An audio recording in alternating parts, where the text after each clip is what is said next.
le Grimdark, ça met un petit peu en parallèle grandeur et décadence, tu vois. Des belles ruines, quoi. Des belles ruines, voilà, les colonnes. Bah d'ailleurs, on peut aussi dire que peut-être que le succès aussi du Grimdark, c'est aussi un peu une réinterprétation contemporaine justement du christianisme, quelque part avec Jésus qui porte sa croix, la couronne d'épines, c'est déjà du Grimdark en vrai.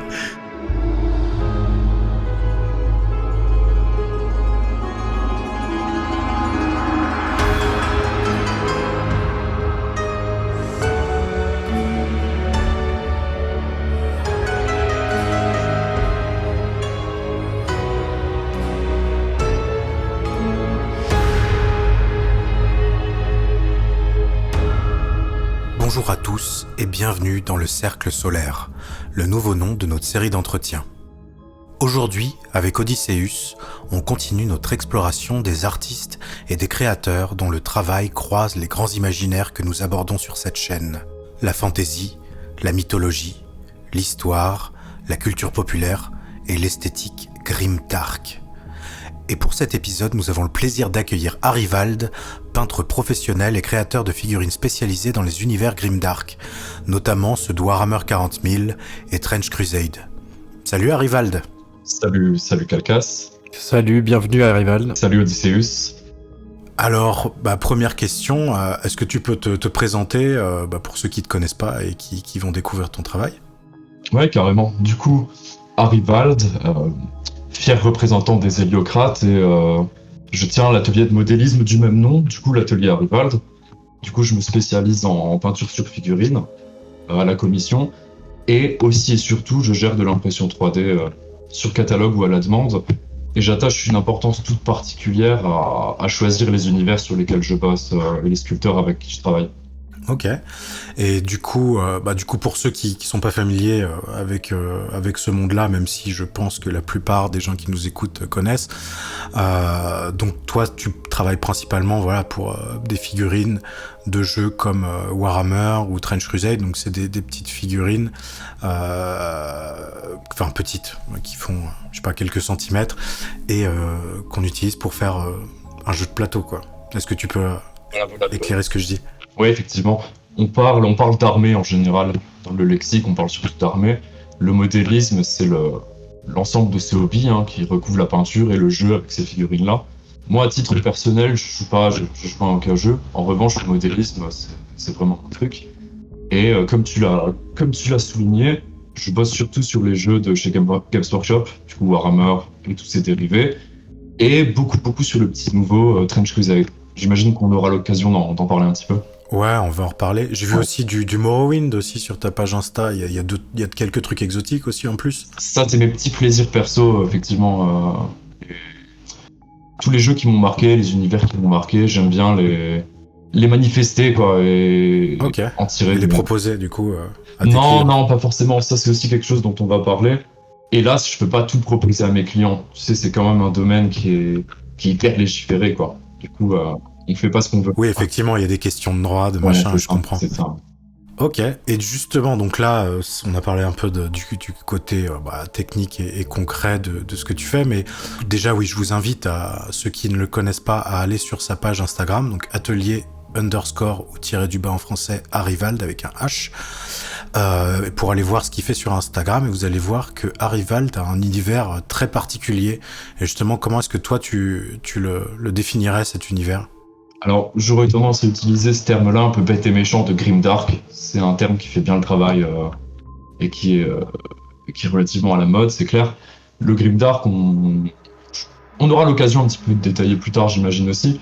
Mais voilà, je suis un atelier assez traditionnel sur du grimdark, ma foi plutôt traditionnel également, quoi. Et justement, toi, le grimdark, si tu devais le définir de façon très courte, genre en une phrase, comment tu le définirais ? Réaliste, usé et comment dire la question merde alors la question à 1 million. Non, t'inquiète, y a pas de souci, tu peux prendre le temps de réfléchir. Le grimdark, c'est un ensemble d'approches qui donne une couleur en fait à ce que tu produis. Ça se limite pas forcément à la figurine. Le grimdark, c'est une approche esthétique en fait qu'on peut retrouver également dans la musique, dans la peinture. Si le terme est plutôt récent, l'intention, elle, l'est pas. C'est une approche réaliste et crue, en fait, en mettant un petit peu l'emphase sur la vétusté, le désespoir, et ces choses-là. Ouais, c'est ça, Il y a un côté sinistre. Effectivement, ouais. exactement, il y a un côté sombre, glauque. Je sais pas si toi tu valides ces termes-là. Ouais, qui sent, en fait, qui sent. On peut le sentir, on peut le voir. Ça dégage quelque chose. Et beaucoup de textures profondément aussi sombre, sur les peintures. Ouais. Techniquement, carrément, ça on en parlera, mais c'est un petit peu aussi ce qui différencie un bon grimdark d'un mauvais grimdark, tu vois. C'est l'usage des textures et l'approche un petit peu l'aura d'une figurine, quoi. Ok, bah oui, effectivement.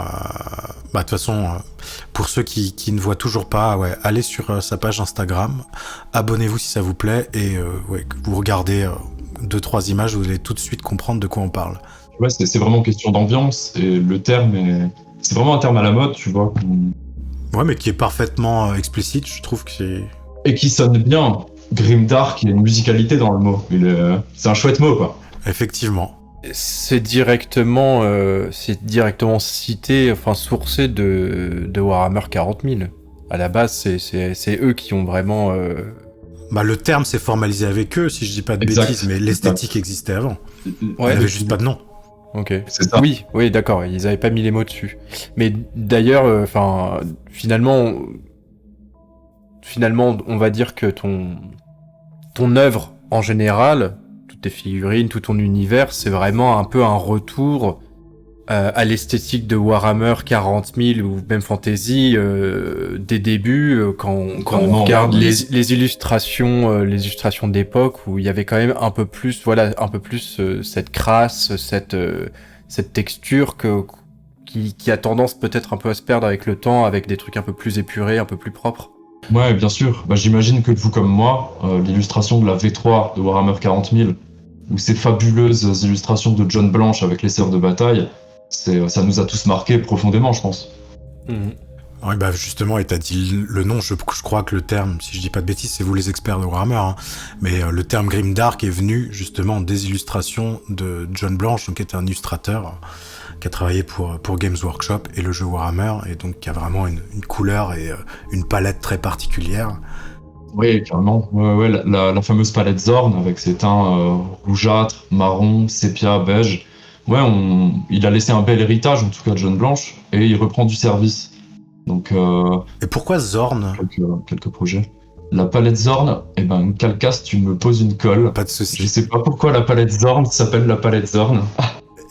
Les auditeurs iront voir et ils nous le diront dans les commentaires. Ok. En tout cas, Arivald, comment est-ce qu'on s'est connus ? Parce que là, du coup, ça sort un peu de nulle part. Il nous a suivis et on a été voir ce qu'il faisait sur Instagram. Et on a tous été impressionnés. Hein. Franchement, c'est du très très haut niveau. Et c'est pour ça que je voulais vous proposer son expertise, son point de vue sur justement cet univers qui touche au moins une grande partie de notre audience. Pour rentrer... un peu dans ce sujet. Donc encore une fois, je vous invite à aller voir ce qu'il fait. Là, je suis en train de regarder des tyrannides qui sont super beaux, super classe. Et même le design, tu choisis bien, justement, comme tu disais, les sculpteurs avec qui tu travailles. Les designs sont incroyables. Et du coup, avec les figurines en plus, avec la peinture en plus, c'est vraiment mortel. Tu peux ajouter aussi qu'il est membre de notre Discord et que, on interagit régulièrement ensemble, et que s'il y en a que ça intéresse, vous pouvez rejoindre nos Discord et à l'occasion peut-être croiser Arivald dessus et lui demander quelques conseils en peinture de figurines. Ou du moins une note sur 10 pour la croûte que vous posterez dans le canal Modélisme. Et attention, je suis dur. Il faut pas poster n'importe quoi avec Arivald, attention. Sévère mais juste. Ok. Du coup, on va reprendre les choses dans l'ordre. Hein. On va découvrir. Tu vas nous expliquer. Comment est-ce que c'est venu, justement, ta passion pour le modélisme et cet univers Grimdark en particulier. Toi, justement, ta première expérience avec soit Warhammer, soit le modélisme avant, c'est quoi ? autour de mes 13 ans, je pense. Le Defiler du chaos dans une vitrine Game Workshop. Ça m'a tout de suite accroché. Et à partir de ces années-là, tous mes cadeaux d'anniversaire et de Noël, c'était la boîte Warhammer. La boîte Warhammer, comme beaucoup de nos spectateurs, j'imagine. Et vraiment une addiction déjà à cet âge-là. Puis plus rien. Pendant des années. J'ai repris en fait le modélisme il n'y a pas si longtemps que ça. Ça fait peut-être 6 ans que je me suis remis à la figurine. Un petit peu un coup du sort. Et justement, tu t'en souviens, du coup, j'imagine que c'était vers chez toi, la boutique Game Workshop. Ouais, mais c'est des beaux souvenirs d'enfance, ça, les samedis après, au Game Workshop. Et est-ce que t'étais familier justement, tu connaissais au moins le nom, t'avais des copains, ou genre vraiment t'as eu un flash quand t'as vu la vitrine, tu dis c'est quoi ce truc-là? C'était déjà un plaisir solitaire à l'époque. Warhammer, c'était mon truc.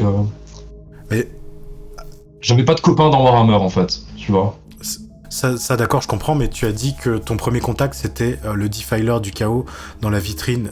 Et ce que je voulais savoir c'était, est-ce que tu connaissais Warhammer, tu savais que c'était un jeu qui existait, et juste t'avais jamais fait attention, je et comprends. t'as vu la figurine, ou genre tu connaissais pas et d'un coup tu tombes sur cette figurine et c'est genre qu'est-ce qui se passe quoi? Je vois ce que tu veux dire. J'en ai pas de souvenir pour être honnête, mais j'étais déjà attiré, tu sais, par ce côté un petit peu Donjons et Dragons, un petit peu plus sombre, tu vois. Du coup, Warhammer, ça collait directement. Ouais, donc tu connaissais déjà les univers de fantasy, ces choses-là, ouais, exactement. Ok. Cool, et du coup, ok, ouais, c'est parti de là. Et quand tu dis que t'as fait une pause, du coup, t'en as fait de tes à peu près 13 ans jusqu'à quand, et t'as repris à quel âge? Ça a dû durer intensément pendant 5 ans. Et là, j'ai repris à mes 30 ans, on va dire. Je prendrai à mes 30 ans, donc ouais.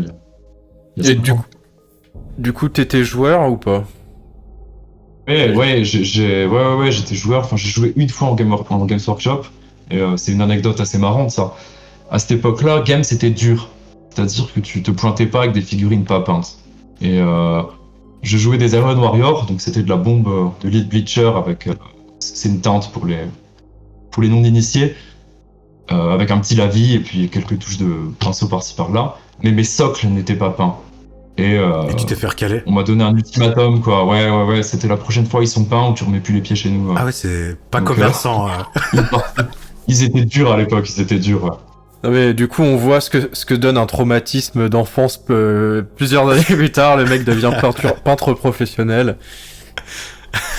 Et t'es retourné voir les vendeurs, leur dire regardez, j'ai peint mes socles et je les peins bien maintenant.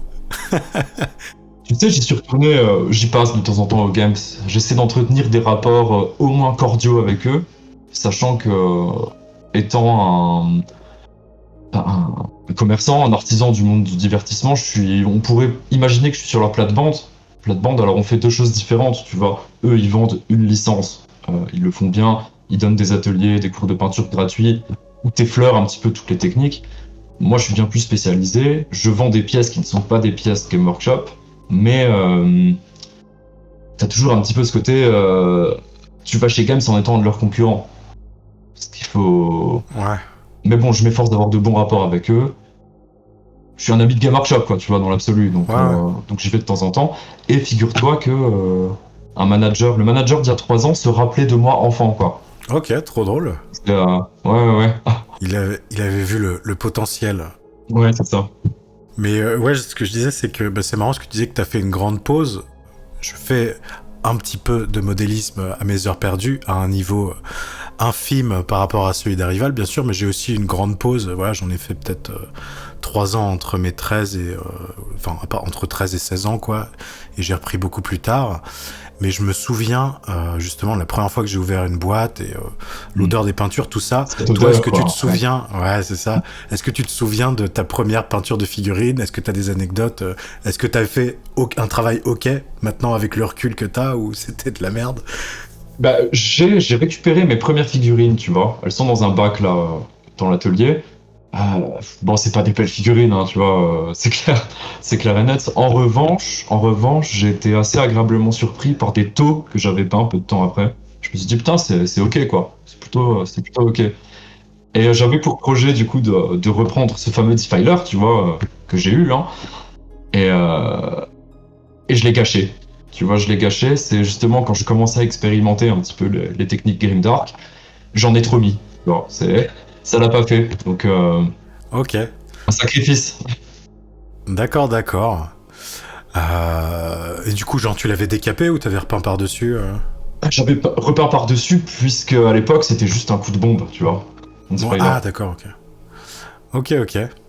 Mais effectivement, moi, enfin ouais, l'odeur de la sous-couche, des Mais pots oui. de peinture, la colle aussi, de l'époque, pourtant c'est des odeurs horribles chimiques, mais moi ça me fait une Madeleine de Proust, quoi. Donc. La colle citadelle, c'est quelque chose, hein. Ouais, c'est quelque chose. Ceux qui savent comprendront. Et du coup, t'as répondu un peu à la question, mais du coup, toi, t'étais vraiment plus attiré dès le départ par le modélisme, moins par l'aspect jeu. Ouais, bien sûr. Et puis les codex. Tu sais, les codex à l'époque, enfin moi je les dévorais quoi, hein. Ce Ouais. fameux codex du chaos V3, c'est encore une lecture de toilette pour moi, tu vois. Ça me fascinait, ça me fascinait. Ouais, je comprends, du coup, lore et modélisme, du coup, si on résume. Ouais, c'est ça. Tu sais, la mythologie Warhammer m'a vite en fait, m'a très vite happé quoi, hein. Tu sais, quand t'es jeune et que tu découvres un peu le lore, cette espèce de quatuor du chaos. Ouais, bien sûr. Cette mythologie en fait, hein, la mythologie que 40K déploie, enfin, c'est un truc qui m'avait séduit à l'époque et qui m'a jamais vraiment lâché, je pense, tu vois. Ce qui fait que je suis revenu au final. Ok. Là, je vais faire un court résumé hein, pour ceux qui connaissent vraiment pas Warhammer ou de quoi on parle. Donc effectivement, c'est un jeu de figurines dans lequel chacun des joueurs a une armée, donc avec différents types de figurines qui représentent une armée. Chaque figurine, en fonction de sa puissance, vaut un certain nombre de points. Et il y a des règles. Voilà, on fait combattre une armée contre une autre, ou même plusieurs, dans des décors parfois, si on a la chance d'avoir des jolis décors peints. Et donc ça, c'est la partie jeu. Et ensuite, effectivement, Rivalde l'a dit, il y a toute la partie lore, donc toute la mythologie autour de l'univers du jeu. Donc là, sans rentrer dans les détails, donc pour Warhammer 40 000, donc qui est l'univers qui est le plus central, qui est le plus représenté dans ton travail. Est-ce qu'on peut dire ça ou pas? C'est le gros morceau, effectivement. Bien que Trench Crusade commence à prendre une belle place, les 40 000, ça reste la référence. Quand on me demande ce que je peins, je réponds du Warhammer 40 000, quoi. D'accord. Donc le Warhammer 40 000, si on résume, après tu pourras compléter ou me corriger, mais voilà, il y a l'humanité, ça se passe 40 000 ans, un peu 40 millénaires après notre époque, et qui se bat contre différentes races extraterrestres, et qui sont à chaque fois très fortement inspirés d'autres œuvres de la pop culture. Donc on a la Tyrannide, qui sont très fortement inspirés d'aliens, donc du xénomorphe d'Alien, les orques qui sont inspirés des orques de fantasy, et il y a aussi la particularité, t'en as parlé, des factions du chaos. Donc il y a les 4 dieux du chaos, donc Tsench, le dieu du changement, Slanesh, le dieu de la luxure, on peut dire. Oui, c'est ça, c'est ça. De la luxure, de l'ego et du trop, quoi. D'accord. Korn, de la violence et de la guerre, et Nurgle, le dieu de la pourriture et de la maladie. Est-ce que toi tu veux compléter par rapport à ce que je dis pour que ce soit plus clair pour ceux qui ne connaissent pas? Non, c'est une bonne approche pour ceux qui connaissent pas, mais c'est important de rajouter un petit peu que tu as ce fond de tragédie et de frise chronologique figé, tu vois, qui permet en fait d'explorer ce lore en fond et en comble, quoi. Il y a moyen d'intellectualiser un petit peu le lore de 40K, c'est ça que je veux dire. Avec cette Oui. dimension du chaos... Oui, je t'en prie. Bah du coup, pour compléter ce que tu dis, effectivement, ce que ceux qui connaissent pas ne savent pas, c'est que voilà, il y a les codex d'armées, donc avec le lore de chacune des armées, il y a je sais pas combien de romans, il y a eu des jeux, donc voilà, le lore, il y a de quoi remplir une encyclopédie, donc effectivement... On peut dire qu'il y a une littérature, en fait. Ouais. Et c'est assez important à souligner, quoi. Moi, c'est le truc qui me plaît le plus, en fait. D'accord. Ok, et t'as aussi évoqué Trench Crusade, donc là, est-ce que tu pourrais justement nous expliquer en quelques mots par rapport à Warhammer 40 000, c'est quoi Trench Crusade, quelle est la différence avec Warhammer? Ouais, carrément. Trench Crusade, c'est un univers qui a été développé par une équipe assez proche de Games au départ, et qui met en scène un univers pseudo-fictif, c'est-à-dire qui reste ancré dans le réel. Post-Première Guerre mondiale, les portes de l'enfer s'ouvrent et l'humanité se retrouve divisée, quoi. Les principales religions monothéistes se regroupent pour lutter contre le mal, et le mal fait ce qu'il a à faire, quoi. Et donc Trench Crusade, c'est sympa aussi. Donc c'est un genre du chrony fantastique, quoi. Ouais, peut-être un petit peu moins vertigineux que les univers de chez Games Workshop en termes de lore, mais tu peux te l'approprier facilement, quoi. Tu vois, quand tu peux triper sur une sous-faction d'un ordre catholique particulier qui s'arme pour lutter contre les démons. C'est vraiment chouette en termes de possible. Tu vois, Trench Crusade, c'est chouette. Ouais, bah effectivement, moi, les premières images que j'avais vues, je comprenais pas bien ce que c'était, mais esthétiquement, ça m'avait marqué, parce qu'effectivement, comme c'est plus ancré dans notre chronologie et notre monde à nous, même s'il y a beaucoup de références à notre monde et à notre histoire dans Warhammer 40 000, bah là, c'est encore plus évocateur, Trench Crusade. J'ai trouvé qu'ils étaient assez forts là-dessus.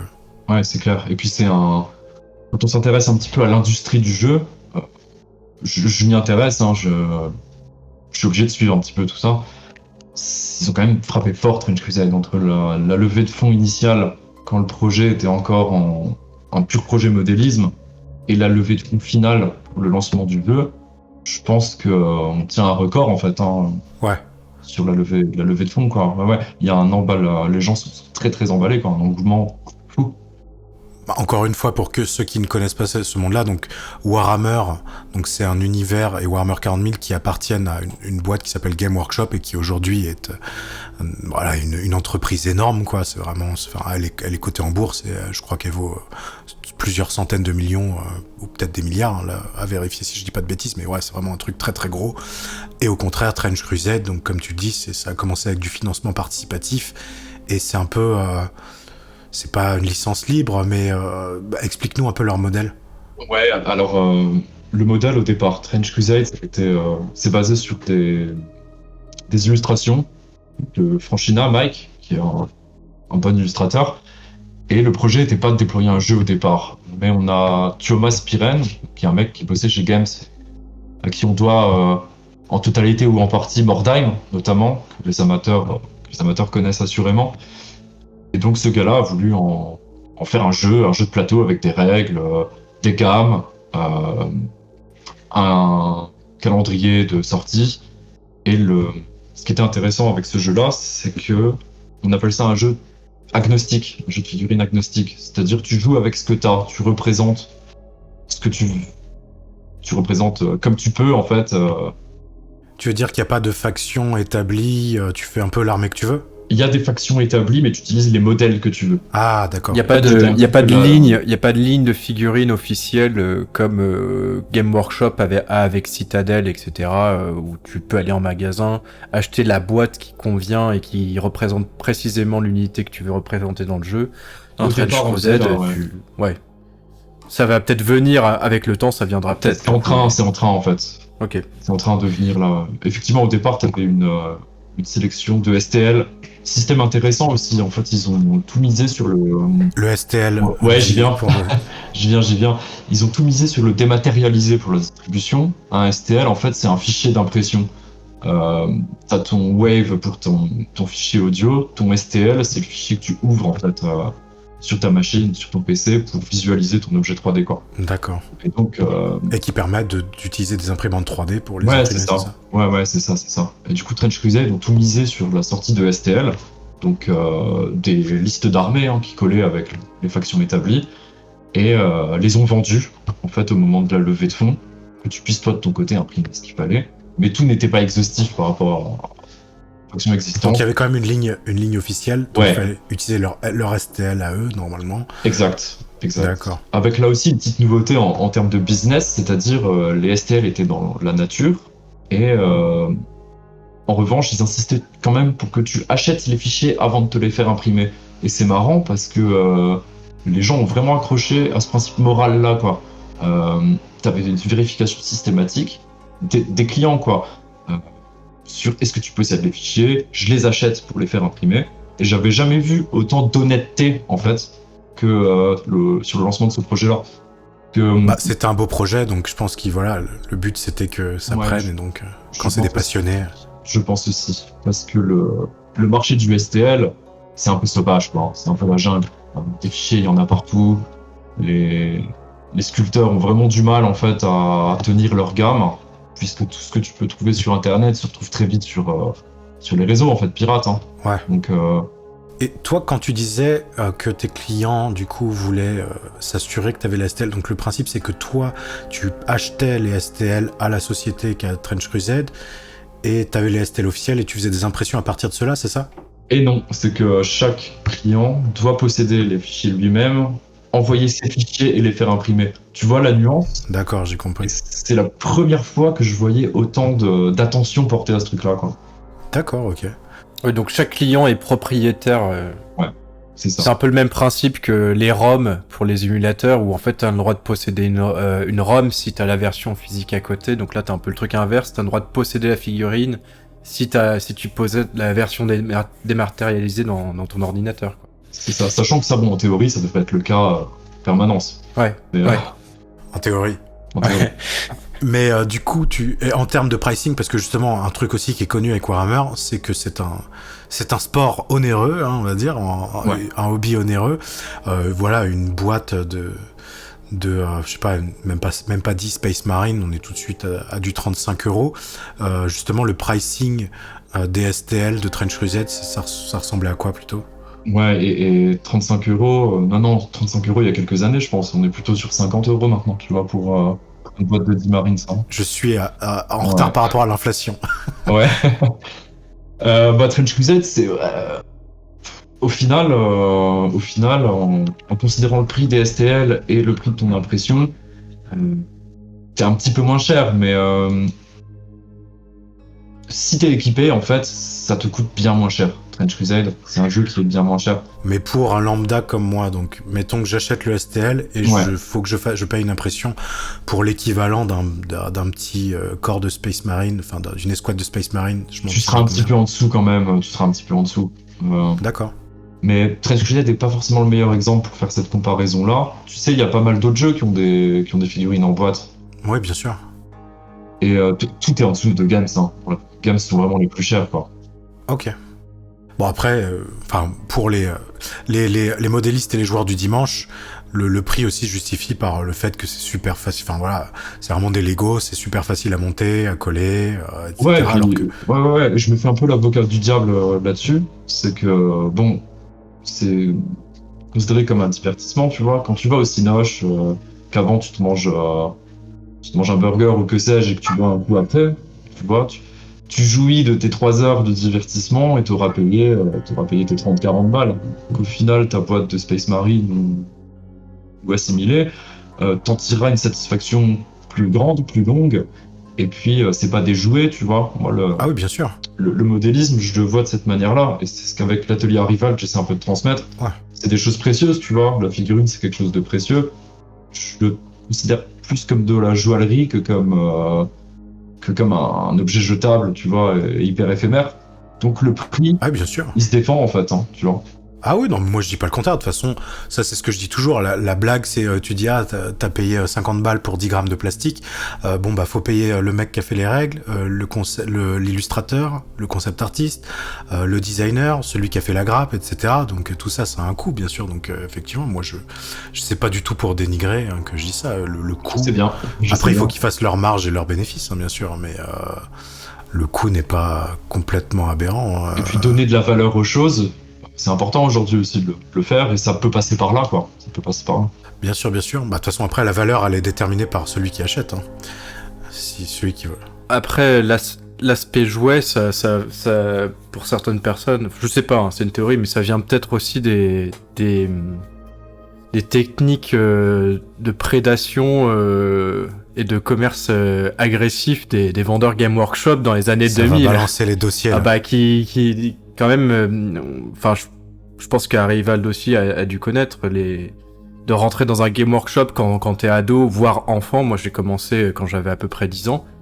Et d'avoir les vendeurs qui se jettent sur toi pour essayer de te vendre une boîte de démarrage. C'est là où il y a en tout cas la technique commerciale de Game Workshop en boutique est quand même vachement axée sur les enfants. Sachant qu'en fait c'est pas vraiment la cible idéale pour monter une armée et la peindre entièrement et ensuite apprendre le bouquin de règles de 500 pages, tu vois. Donc l'aspect jouet, nous effectivement, comme on est dans cet univers du modélisme, on sait qu'il est non existant en fait dans la pratique.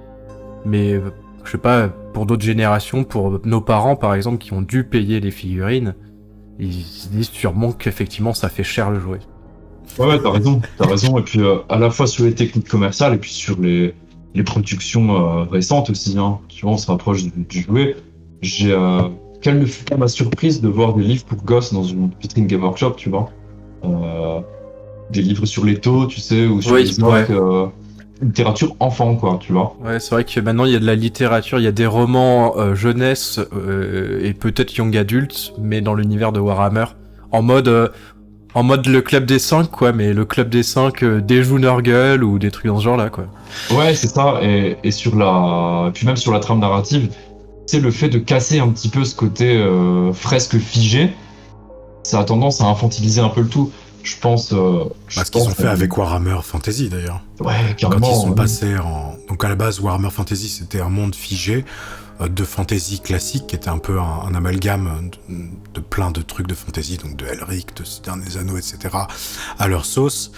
Et effectivement, la gamme était trop figée à leur goût et ils ont fait un espèce d'énorme reboot avec du multivers et du coup maintenant ils font un peu ce qu'ils veulent et l'univers est complètement fluide. Exact. Et donc c'est ce qu'ils veulent faire avec Warhammer 40 000, c'est ce que tu nous dis. Comme l'exige le marché, quoi. C'est ça. En tout cas, Trench Crusade, pour l'instant, l'univers, on peut dire qu'il est encore figé. Et quand je parlais justement de choc esthétique, là je suis sur ta page Instagram et je regarde un tank, du coup, un peu style Première Guerre mondiale, Metal Slug, avec la tête de Jésus et une croix, par-dessus. Donc voilà, ça c'est que dans Trench Crusade que vous pouvez avoir des trucs comme ça. Et vous pouvez aller voir le rendu du coup fait par Rival, c'est très évocateur. Et c'est super, tu vois, parce que l'univers de Trench Crusade, alors c'est pas, on y a tous pensé ça, tu vois, des soldats typés Première Guerre mondiale qui combattent des démons, mais eux ils l'ont mis sur le papier, quoi. Et ce qui est top, c'est que t'as énormément de sculpteurs alternatifs qui bossent sur des gammes compatibles. Alors en ce moment il y a une comment on pourrait appeler ça, le sujet est un petit peu sensible, tu vois, parce que Trench est venu récupérer un peu ses droits sur les gammes alternatives. Du coup, tu fais plus vraiment ce que tu veux. Ça a un peu jeté un froid dans la communauté des sculpteurs, et notamment pour certains avec qui je travaille. Mais il y a un élan créatif qui est vraiment chouette. La ligne de tank dont tu parles, là, je les adore, quoi. Ouais, avant, en fait, c'était comme c'était le début, c'était un peu le Far West, entre guillemets, et là, ils sont, génial. Là, ils sont en train de formaliser le truc et de verrouiller un peu tout ce qui est lié au copyright, c'est ça que tu nous dis? Ouais, c'est ça. Et c'est là que tu sens que ils sortent pas de nulle part, les gars. C'est tous quand même des vétérans de l'industrie du jeu. Tu vois, ils ont les process, ils ont tout ce qu'il faut pour verrouiller quand même et bloquer quand il faut bloquer, quoi.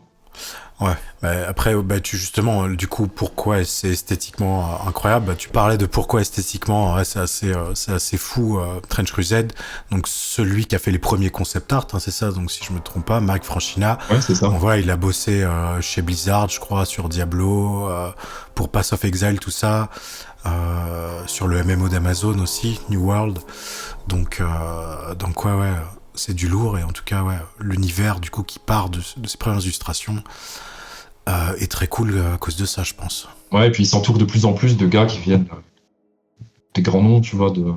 Alors, est-ce que ça va pas casser un peu le côté cru, tu vois, de l'univers au départ? Je me demande. Moi, je vais suivre, mais j'ai ma vision de ce qu'est Trench Crusade et c'est très bien comme ça.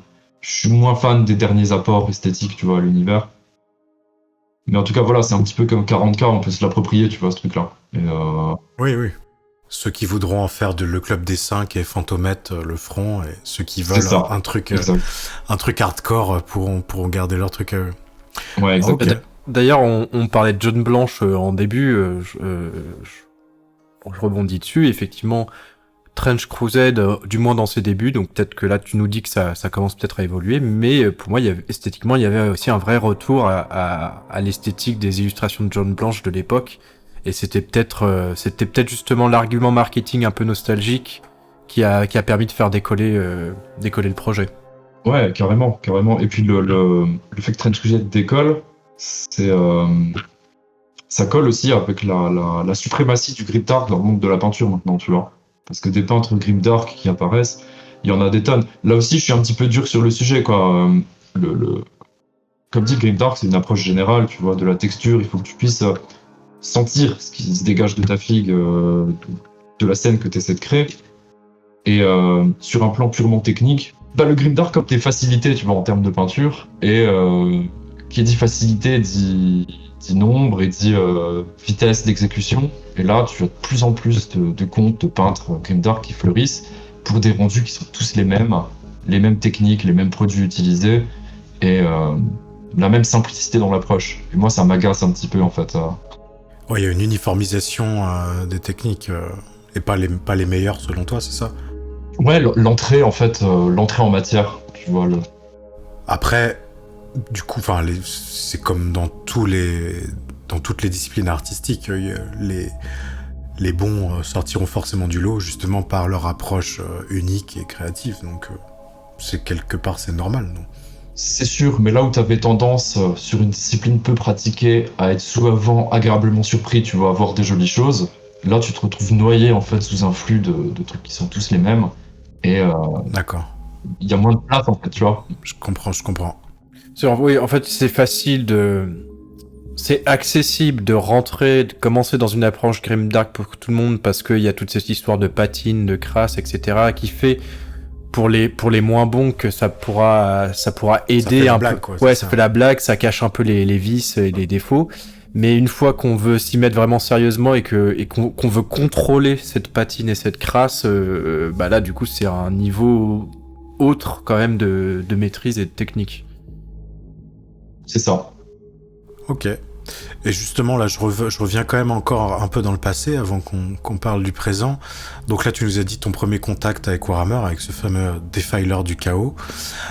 Et l'esthétique grimdark, du coup, est-ce que toi, comme tu l'as dit, c'est vraiment en lisant les codex de Warhammer que là, t'as été frappé pour la première fois, ou il y a encore des choses qui seraient antérieures pour toi, je sais pas, du Donjons et Dragons, des trucs qui t'auraient marqué avant Warhammer et le modélisme, pour l'esthétique grimdark? Non, pas grand chose en réalité, parce que j'ai jamais été trop branché jeux vidéo, Donjons et Dragons. J'ai très peu pratiqué Donjons et Dragons, hein. Quand j'étais jeune, j'ai dû faire trois parties peut-être en tout. Tu vois, c'est peu. Le JDR, c'est vraiment pas trop ma came. Le jeu de société, pas vraiment non plus. Moi, après, ce qui m'a amené à appliquer le grimdark sur le modélisme, c'est plutôt les à côté en fait. Tu vois, au départ, t'expliquais que selon moi, le grimdark, tu le retrouvais un peu partout, tu vois, dans différentes pratiques artistiques, dans différents courants.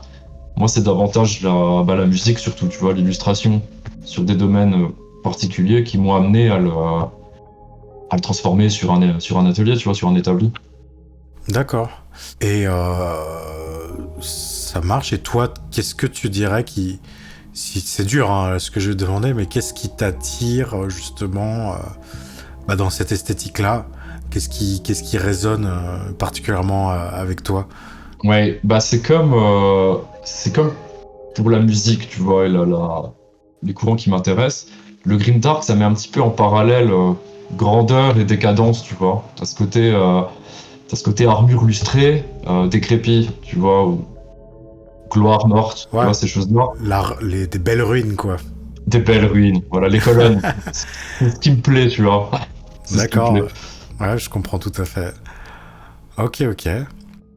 Et selon toi, est-ce que ça parle à pas mal de monde aujourd'hui pour les mêmes raisons que toi, ou est-ce que toi tu vois d'autres raisons à ça? Pas forcément pour les mêmes raisons. Tu sais, comme 40K parle pas aux gens pour les mêmes raisons. Tu sais, tu peux adorer le côté un peu bolt porn, comme on appelle ça. Le bolt porn, tu vois. Est-ce que tu peux définir ce qu'est le Ouais, bolt ouais, porn? ouais. Bah, un bolt, c'est les armes dans l'univers de Warhammer 40 000. Et comme tu pourrais dire le foot porn pour les gens qui aiment regarder des photos de plats, tu vois, le bolt porn, c'est un petit peu l'équivalent du film d'action ultra intense, tu vois, dans l'univers de 40K. Et il y a des gens à qui ça plaît, c'est leur droit, tu vois. Il y a des gens plus cérébraux sur l'approche du truc. Le grimdark, c'est un petit peu pareil. T'as des gens qui adorent ce côté, il y a des cadavres, il y a du sang, toutes ces choses-là. Et d'autres qui peuvent apprécier Un truc plus le romantique. côté belle ruine, comme tu dis, plus romantique, carrément. Ouais, ouais, c'est très romantique, je trouve, le grimdark. D'accord, d'accord. Mais effectivement, tu parles de bolt porn, ça me fait penser du coup au groupe de death metal Bolt Thrower. Hein. Je pense qu'on peut dire que c'est. Du coup, si toi tu dirais que c'est du bolt porn death metal. Ouais, carrément. Carrément, carrément. Moi, je découvre le terme. Ok, ok. Mais justement, quand on parle de ce succès, vous pouvez, enfin, peut-être que certains d'entre vous se disent, mais ouais, il y a quand même assez peu de gens qui jouent à Warhammer. C'est un truc de niche, mais il n'y a pas que Warhammer et Warhammer 40 000 qui sont dans cette esthétique. Il y a aussi tous les jeux, les Souls, tous les jeux From Software, donc Ouais, les clair. Dark Souls, Sekiro, Elden Ring, donc c'est des jeux qui se vendent à des millions d'exemplaires. Le manga Berserk, dont on parle sur la chaîne, Ouais, donc ouais, vous ouais. invite à aller voir la vidéo. On peut dire que c'est du game dark. Carrément, et tu parles des From Software, je trouve qu'Elden Ring est particulièrement élégant en termes de grimdark. Tu vois, t'as ce côté... Tu vois, grimdark, moi, quand tu me demandes d'y associer des couleurs, par exemple, t'auras beaucoup de gens qui te répondront du noir, tu vois, quelque chose terne, quelque chose de boueux. Moi, j'y associerais davantage un rouge, un doré, tu vois, et un bronze. Ouais, ouais. Avec un fond un peu marbré, quoi, tu vois, et Elden Ring, C'est un peu les couleurs de John Blanche, le Zorn, c'est ça. c'est le fameux Zorn, ouais, ouais. Et Elden Ring, pour moi, il cache les cases d'un grimdark qui me parle, quoi. D'accord, ouais. Même Elden Ring, donc pour ceux qui connaissent pas, c'est un jeu vidéo. Bon, allez voir le trailer hein, Ouais, allez voir. sur YouTube.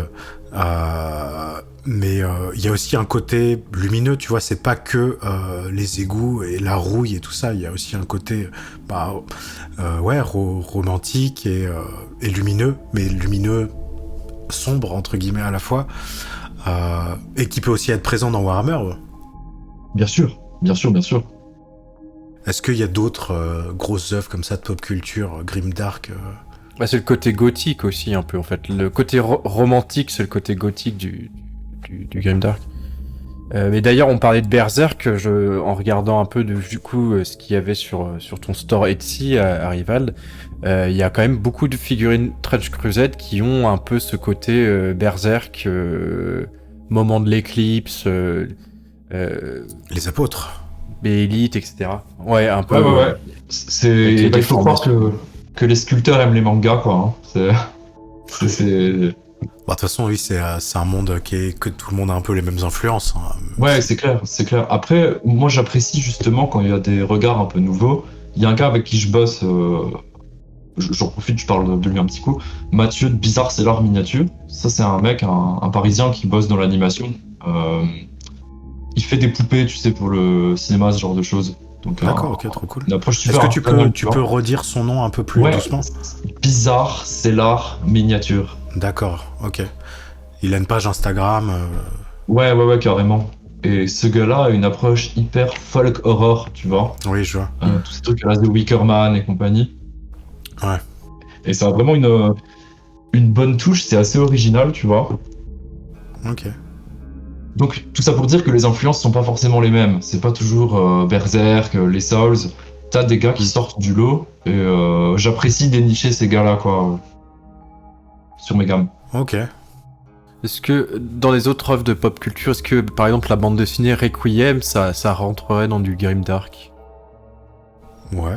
En tout cas en termes de couleurs.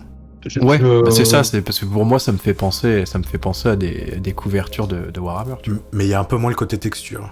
Ouais, et je sais pas, est-ce que Druillet, on peut dire qu'il fait du grimdark? Je pense pas, tu vois. Donc je pense que Requiem, il y a un petit peu la même. C'est pas, on n'est pas sur du grimdark. Ça serait peut-être un peu réducteur de. Oui. Enfin, disons qu'il y a ça ça se superpose, mais c'est pas parfaitement aligné. Il y a des codes qui Ouais. se... Grimdark adjacent. Ouais.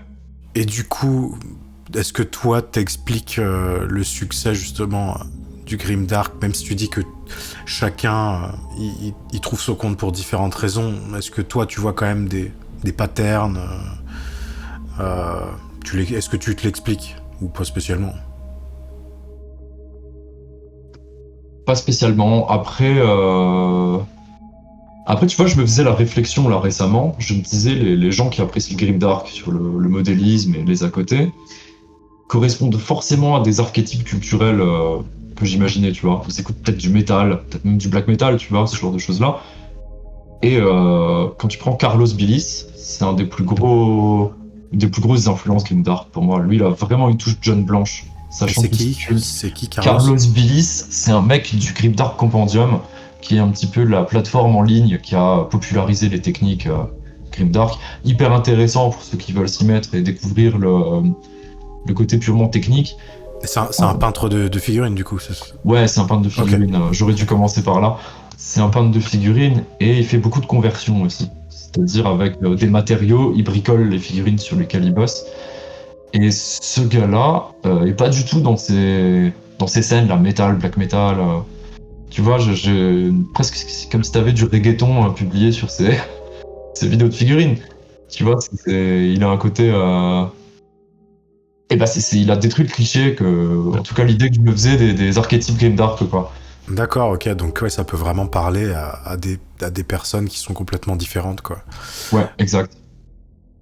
Ok, mais bon, je pense que c'est pas une erreur de dire que, comme on l'a dit, en général, quand t'aimes Warhammer ou Warhammer 40 000, t'as au moins essayé un ou deux Souls, c'est pas impossible que t'aies lu Berserk, voilà. Ouais.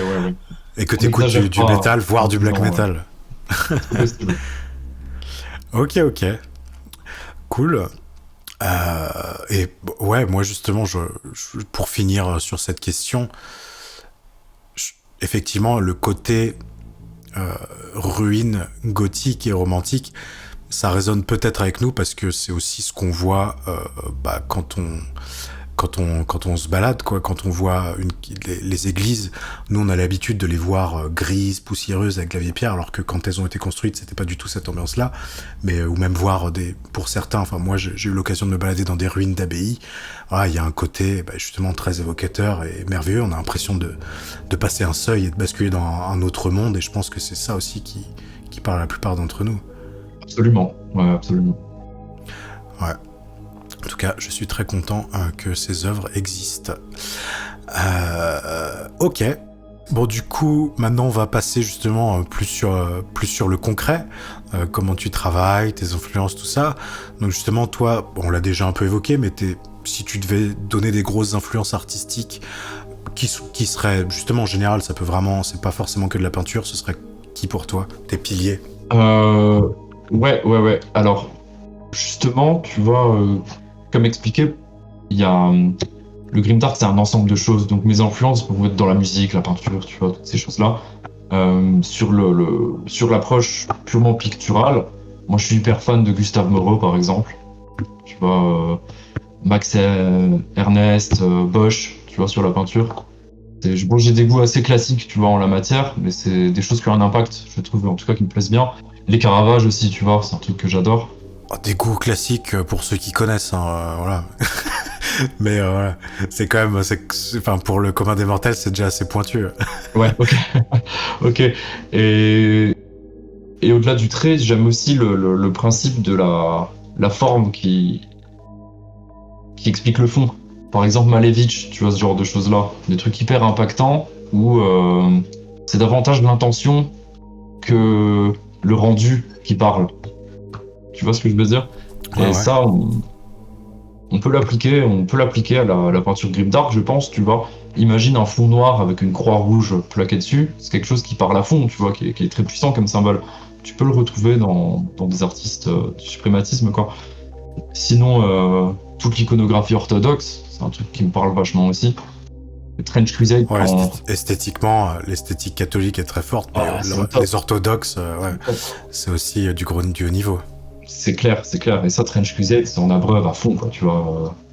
Toute cette iconographie de la souffrance, de la peine, tu vois, la lenteur, le poids. Ça, c'est des trucs aussi qui parlent bien, quoi, esthétiquement. Et donc voilà, pour les arts picturaux, je pense que on a un petit peu fait le tour. Bah d'ailleurs, on peut aussi dire que peut-être que le succès aussi du Game Dark, c'est aussi peut-être un peu une réinterprétation contemporaine justement du christianisme, quelque part, avec Jésus qui porte sa croix, la couronne d'épines. C'est déjà du Grimdark en vrai. Carrément, et ça permet aux gens de réapprécier cette symbolique-là, tu vois, et se la réapproprier sans avoir le poids Oui, de ce que ça signifie en dehors, tu vois. Et bien sûr. du coup, t'as des gens qui vont se retrouver à rechercher sur Google de l'iconographie religieuse, tu vois, à me faire imprimer des statues du Christ, des choses comme ça, tu vois, alors que ça semble un peu désuet, tu vois, en dehors. Ouais, bien sûr. Ok. Et du coup, en termes d'influence, côté vraiment peinture de figurines pure, t'en as, ou pour toi, Non. tu te détaches Non, j'en ai pas. Je suis très peu de peintre en réalité, tu vois. D'accord. Alors, le fameux Carlos, là, que j'apprécie beaucoup, il y a un mec aussi, un Allemand, là, qui me fait toujours le plaisir de me faire des commandes dès que je sors des gammes. Vraiment, j'en profite pour le saluer, du coup. C'est Flo de Grim and Darker. Ok. Donc c'est un Allemand qui, lui, s'est mis sur le créneau Grimdark à fond. Et j'ai vu sa page Instagram gonfler, tu vois, avec le temps. Et là, il y a plus de 10 000 bonhommes qui le suivent, quoi, tu vois. Donc c'est devenu Ok. un gros pôle, alors que le mec fait ça sans aucune visée commerciale, quoi, derrière. Hein. Il peint. Et lui, il va jusqu'à représenter son dernier morceau, c'est des chiottes, tu vois. Des chiottes Grimdark, quoi. Donc la cuvette. D'accord. Qui suit. Cuvette de chiottes Grimdark. Et ce mec-là, ouais. Et ce mec-là, du coup, il s'approprie le Grimdark et peint. Il peint à mort. Donc ça, c'est un gars que je suis aussi. Ok. C'est pour ça que je parlais de lui. Mais très peu de peintres en réalité. Ouais. Ok. Ouais. Ça se tient. Ouais. Et justement, dans les influences artistiques, du coup, plus haut niveau, plus justement purement picturale ou d'iconographie religieuse, comment est-ce que pour toi, tu dirais que ça se traduit dans ta peinture concrètement ? Dans le choix des couleurs, je sais pas. Ouais, dans le choix des couleurs, c'est ces tons un peu dramatiques en fait. Tu vois, que tu retrouves sur la peinture dite classique, la profondeur des noirs, tu vois, toutes ces choses-là. Et encore une fois, le Grimdark, c'est mettre une empreinte, tu vois. Du coup, toutes ces influences-là, elles t'aident à mettre une empreinte dramatique sur ce que tu fais, je trouve. Ok. Et justement, du coup, le processus concret d'une figurine, comment ça se passe pour toi entre la figurine que tu as envie de peindre et le process final? Est-ce que tu as déjà une vision précise de ce que tu veux atteindre? Ou est-ce que c'est en faisant au fur et à mesure que tu réajustes? Enfin, explique-nous. Ouais, bah justement, je pense que pour faire du bon Grimdark, il faut pouvoir se projeter un petit peu. Parce que quand il s'agit de bosser les textures, il faut que tu sois capable de te dire que tel endroit sera abîmé, tu vois, que tu auras eu des impacts là-dessus. Et puis t'es même pas obligé de trouver un sens à ces impacts-là. Il faut que la texture parle, tu vois, que la matière parle. Par exemple, hop, sur une figurine comme celle-ci, là, tu vois, je me suis projeté sur où j'allais texturer la pièce. Comme tu peux voir, là, il y a... Ouais, il y a vraiment un travail sur les matières. On voit quand c'est du métal, c'est du métal, c'est de la corne, c'est de la corne. Ouais. C'est ça. Donc ça, je t'inviterai peut-être à partager une photo en meilleure qualité de ce truc-là. Ouais, bien sûr, tu me diras quoi, enfin, quelle photo mettre, pas de souci. Du coup, moi, je me projette d'abord sur les textures. Techniquement, ça se traduit comment? Je sous-couche ma figurine et je fais ce travail de projection sur où est-ce que je vais texturer, comment, quoi. Et une fois que ce boulot-là est fait, tu peux commencer à réfléchir à l'application des couleurs. L'idée aussi, c'est de... Tu vois, il y a des pièges. Quand tu commences, tu te dis qu'il va falloir forcément peindre dans des tons hyper ternes. Tu vois, t'as des automatismes qui sont pas forcément bons pour la suite. Parce que tu auras tendance à ternir tes figurines avec l'ensemble des effets à disposition, genre les peintures à l'huile et compagnie. Et justement, on fait de la meilleure peinture quand on s'impose pas déjà ces choix-là au départ. Du coup, voilà pour le process. Je texture, j'applique mes acryliques classiques, j'applique tous mes petits effets, j'applique mes vernis. Et justement, la magie.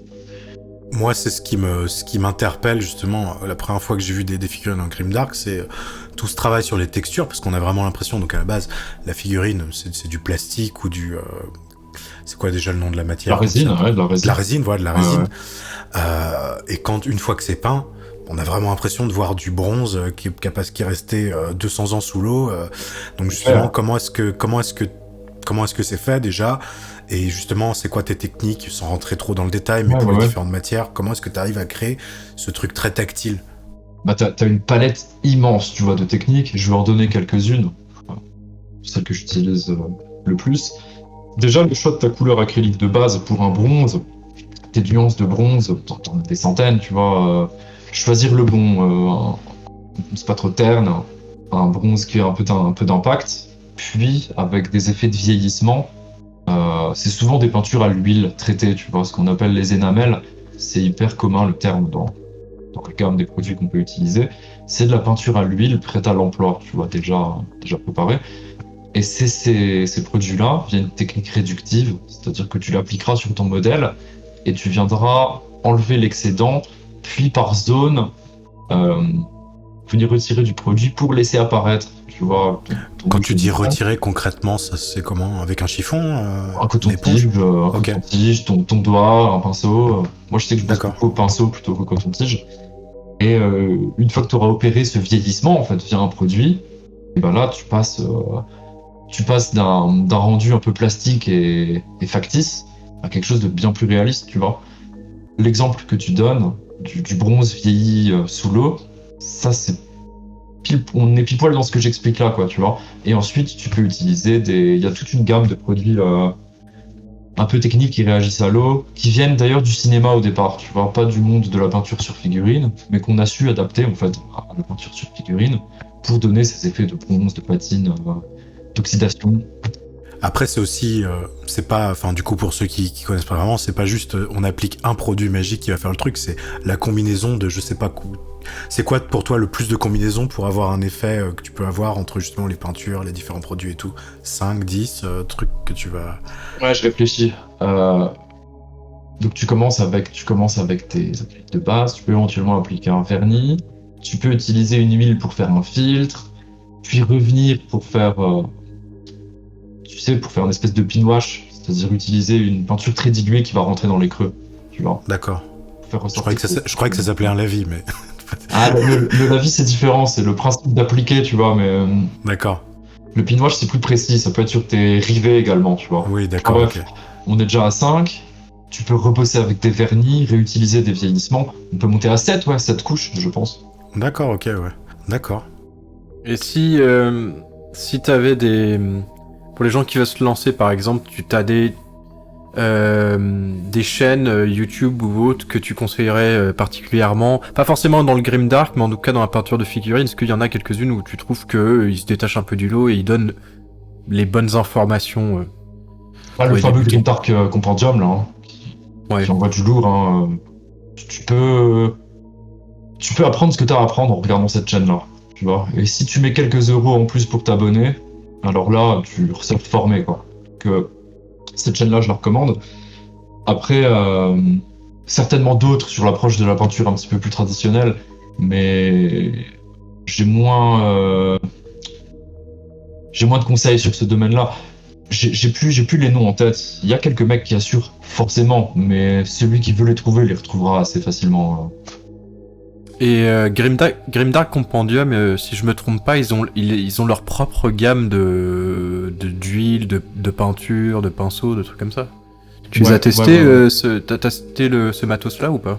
Ouais, carrément, j'apprécie. La figurine que je vous ai montrée là peu de temps avant est peinte avec cette gamme-là. On m'a offert là pour Noël le set complet, tu vois, c'était l'occasion de leur redonner une chance. Puisque je les avais soutenus dès le lancement du projet, mais les produits étaient encore quasi expérimentaux, tu vois. Beaucoup de problèmes, beaucoup de défauts, les flacons pourris. Ça m'avait laissé une très mauvaise première impression. Et là, ça a été l'occasion de retester, et c'est plutôt pas mal, tu vois. Après, pour un grand débutant, il faut pas s'attendre à remplacer tes produits de débutants par des produits moins débutants mais qui feront le même taf, tu vois. C'est du complément, c'est différent, ça marche bien pour qui sait les utiliser, mais c'est très capricieux, c'est hyper capricieux. Donc je conseille pas aux débutants de s'y coller directement. Les produits de chez AK Interactive, pour commencer à appréhender la chose, sont vachement bien. Les Villainy Inc., c'est le nom de leur gamme, sont vraiment cool en guise d'effets supplémentaires et quand tu commences un petit peu à toucher.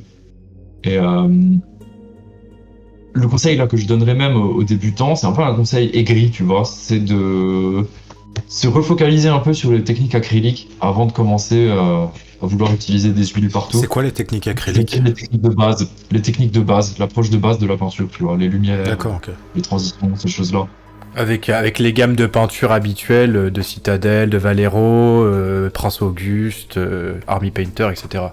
Ouais, c'est vrai que un les huiles et les énamels, ça c'est encore un niveau différent de peinture, quoi. c'est autre chose, quoi. Donc toi, ce que Autre tu nous chose, dis, hein. c'est qu'on peut faire du grimdark avec des gammes de peinture classiques comme Odysseus vient de citer, quoi. On peut déjà avoir une approche grimdark. On peut déjà avoir une approche grimdark carrément, mais aussi il faut maîtriser des techniques de base, quoi, parce que le fait de recouvrir ta figurine d'huile en fera pas une bonne figurine grimdark, tu vois. Et moi je vois trop, c'est ce que j'évoquais tout à l'heure. Ah ouais, tremper dans le Null Oin, ça suffit pas. On... Envoie tes photos sur le canal et puis je te dirai ce que j'en pense. Non, ce que je veux dire, c'est que le produit suffit pas à faire une bonne figurine, quoi. Ok. Bon, ce qui est normal et plutôt rassurant. C'est plutôt rassurant, c'est clair. La discipline pratiquée, quoi. D'ailleurs, déjà peut-être choisissez les bonnes figurines pour faire du grimdark, parce que peut-être que toutes les figurines ne s'y prêtent pas. Il y a peut-être essayer de faire du grimdark avec des taux, c'est peut-être un peu compliqué comparé à. Moi, j'arrive à me projeter, même si effectivement c'est un peu moins gothique. J'arrive. C'est un défi. Odysseus est pertinent quand même, tu vois, parce que encore une fois, le grimdark, c'est pas juste 3 couleurs ternes et un effet un peu crade sur une figurine.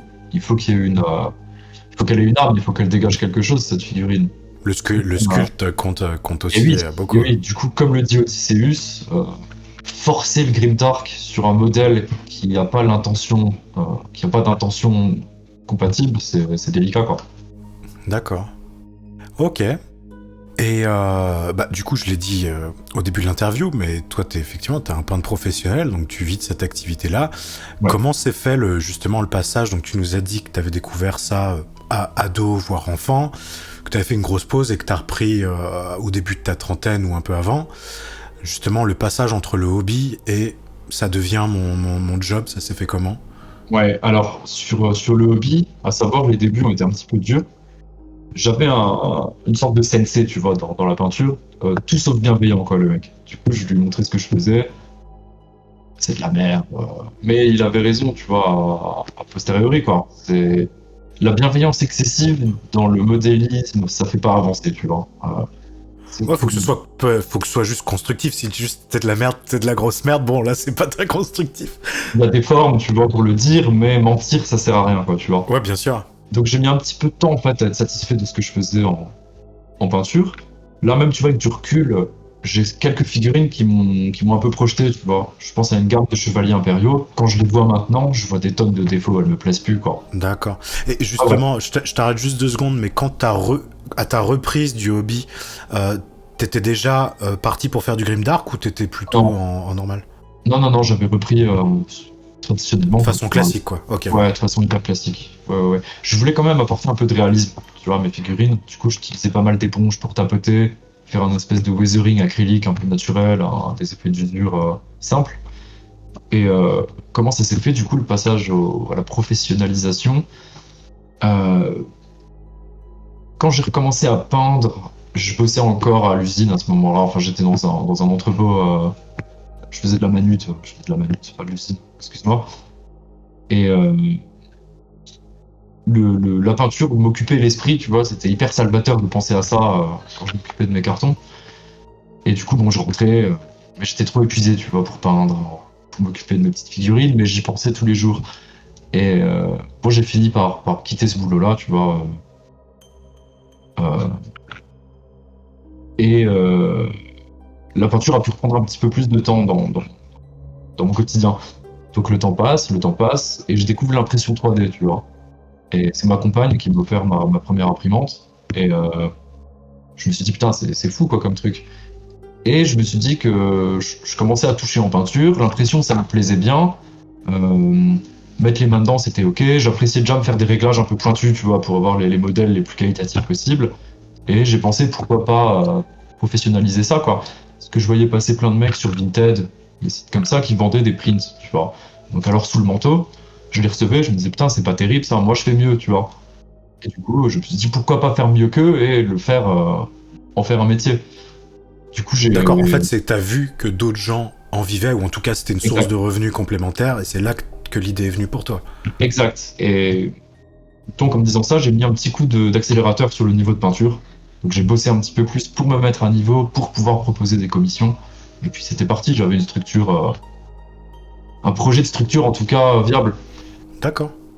Ça a mis un petit peu de temps à se lancer, mais j'ai eu la chance de tomber sur des belles commandes, en fait, dès le lancement. Donc, je suis parti vraiment de zéro, hein, zéro fonds de côté pour lancer l'atelier, zéro réseau, puisque comme dit, les univers un peu geeks, Donjons et Dragons, jeux de plateau, ça m'intéressait pas tant que ça en fait dans la pratique, donc j'avais pas de cercle D'accord. de release ou quoi que ce soit. Donc je me suis lancé et puis j'ai la chance que la sauce ait pris au bout de quelques temps, assez rapidement. Et j'en vis quoi aujourd'hui, ouais. Cool. Chichement, mais j'en vis. Bah déjà, c'est déjà... Ouais. Quand tu dis ça à quelqu'un, ouais, vivre des figurines, c'est déjà un achievement, donc bah, félicitations. Et justement, toi, c'est quoi concrètement les services que tu proposes ? Ouais, alors, moi je fais de la peinture sur commission, c'est-à-dire un client me contacte, me dit j'ai ça à peindre, ça, que ce soit une armée ou un modèle un peu exposition. Ça, c'est le premier volet. Et le deuxième, c'est l'impression 3D, donc sur catalogue. Il y aura tous mes liens, j'imagine, en bas de vidéo, ou à la demande. Donc là, c'est pareil, un client écrit et puis on gère ça. Et il y a aussi des projets qui englobent les deux, tu vois. Donc on me contacte. Là, par exemple, je suis en train de bosser dessus, c'est des figurines d'un manga, tu vois. Le mec m'a écrit, il m'a dit j'aimerais bien ça. On a cherché ensemble, on a trouvé des sculptes de ce qu'il voulait, il les a achetés, il me les a envoyés.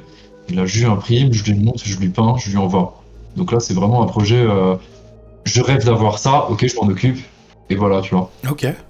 Donc ça, c'est un petit peu ce que je propose. J'aimerais aussi, j'avais testé un modèle d'atelier, tu vois, de peinture, des initiations surtout. J'en ai fait quelques-unes, ça se passe hyper bien, je suis plutôt pédagogue là-dessus, mais mes journées sont trop courtes, tu vois, pour mettre tout ça en place. Ouais. Et j'aimerais aussi m'implanter dans des boutiques avec les gammes que je vends. D'accord. Ça, ce serait hyper classe, quoi, d'avoir les gammes en boutique, tu vois, chez des revendeurs. Ok.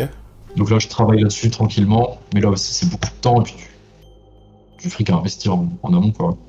Ouais, bah juste parce que là, t'es obligé de les imprimer par la demande, mais en avance, donc... Ouais, et puis faire des beaux packaging. Et Ouais. vu que j'insiste toujours pour avoir des trucs un peu léchés, tu vois, va falloir bosser là-dessus.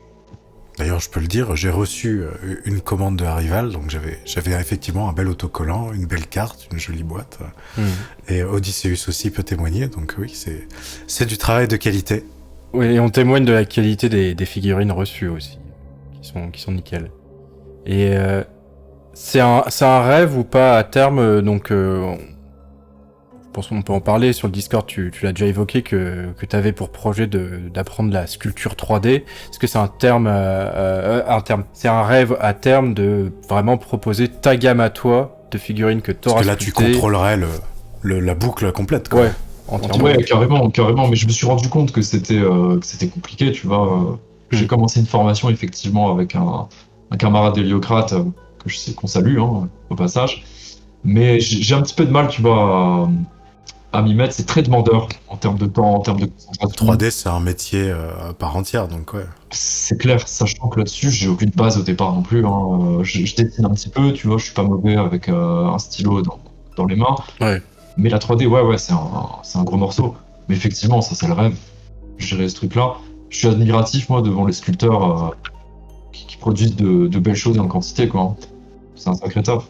Et Et t'as déjà testé un peu la sculpture physique au green stuff, à la pâte, bicomposant, ou ce genre de truc, en dehors peut-être de conversion, tu vois, mais genre vraiment de faire de A à Z, peut-être une petite figurine, t'avais déjà testé ou pas?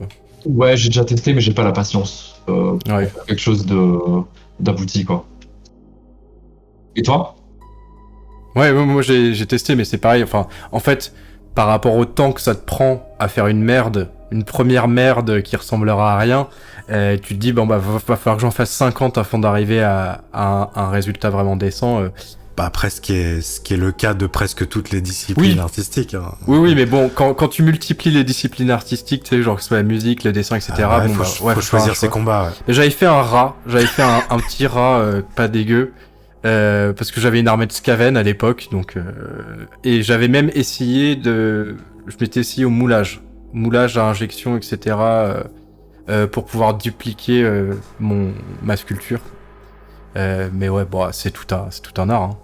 Ouais, pour vendre ton rat à tout le monde. Non, bah c'est parce que c'est une armée de Skaven. On pourra en faire un item collector Héliocrate quand on fera du merch, le rat d'Odysseus. L'objectif à l'époque, c'était que bah, si je faisais un rat, je le dupliquais pour avoir une nuée de rats pour aller avec mon armée de Skaven, du coup. Mais ouais, bon, c'est tout un truc. Mais bah, l'IA va nous rattraper et arrivera à générer des modèles 3D dans 10 ans. C'est déjà le cas. Après, ils sont pas du tout optimisés, mais tu peux déjà générer. Oui, ils sont pas exploitables, je pense. Mais si, enfin, en tout cas, là, je parle de la 3D pure. Tu peux générer un modèle 3D à partir d'une image. C'est juste qu'il est pas du tout optimisé. Je connais pas les termes techniques, mais en termes de polygones et de machin, c'est pas du tout optimisé. Donc, t'es obligé de nettoyer le truc, quoi. Ah ouais, je reçois énormément de pubs, moi, tu sais, pour des applications IA qui te permettent de sculpter Méchi. les envies. Ouais, par exemple, effectivement. Ouais. Et je sais pas ce que ça donne. T'as testé ? Non, j'ai pas testé. Par défaut, j'ai tendance à me prononcer un peu contre, tu vois, parce que c'est quand même mon cœur de métier, les sculpteurs et compagnie. Donc ma posture de base, c'est pas de ça, tu vois. Mais je mettrai peut-être les mains dedans un coup pour voir ce que ça donne quand même, quoi. Ok. Ah, c'est sûr qu'on perd le romantisme justement du côté artistique. Mais bon, après c'est ceux qui ont la ref, enfin qui s'y intéressent un peu. Il y a aussi tout le côté d'enlever la pénibilité aux artistes aussi, pour libérer les artistes qui puissent faire des trucs plus cool sur leur temps personnel, et puis que bah, tout le reste puisse être automatisé un petit peu et gagner du temps, c'est une bonne chose aussi. Et du coup, donc tu nous as dit les services que tu proposes, donc pour l'instant c'est peinture et modélisme, ce qui est déjà qui te prend beaucoup de temps, et ça s'entend. Ouais. Et en termes de pourcentage, toi tu as plus de commandes de peinture, plus de commandes de figurines. Carrément d'impression. Ouais, et puis l'impression, tu sais, c'est tellement chronophage que j'ai de moins en moins de temps pour peindre en fait. Hein. Est-ce que tu peux nous expliquer pourquoi c'est chronophage ? Parce que là, de but en blanc, quelqu'un qui connaît pas, il se dirait ok, bon, tu mets ton STL, t'imprimes ton truc et voilà. Ouais. Et il a pas tort dans l'absolu, c'est ça, sauf que chaque étape, quand tu les décomposes un peu, bah, tu te rends compte que c'est long, quoi. Bah, est-ce que tu peux nous expliquer le process ? Bien sûr. Du coup, il faut être un petit peu équipé déjà en hardware, donc avoir un PC qui tient la route, série d'imprimantes. On voit un petit peu de matos que j'ai derrière là, donc c'est pas tout ce que j'ai à l'atelier, mais on voit une petite partie là, donc c'est ces machines-là. Tu ouvres ton fichier dans ce qu'on appelle un slicer, c'est le logiciel qui te permet de visualiser ta pièce. Il faut créer des supports parce que c'est une technologie de plateau qui descend et ta pièce doit être soutenue. Donc il faut les placer intelligemment, tu ne peux pas laisser de dépôt et que ton impression fonctionne. Déjà ça peut prendre un petit peu de temps. Quand tu as 80 pièces à mettre sur un plateau, tu répercutes le temps pour une fois 80. Ensuite tu as le temps de ton impression et quand tout ça est fini, il faut les nettoyer, quoi.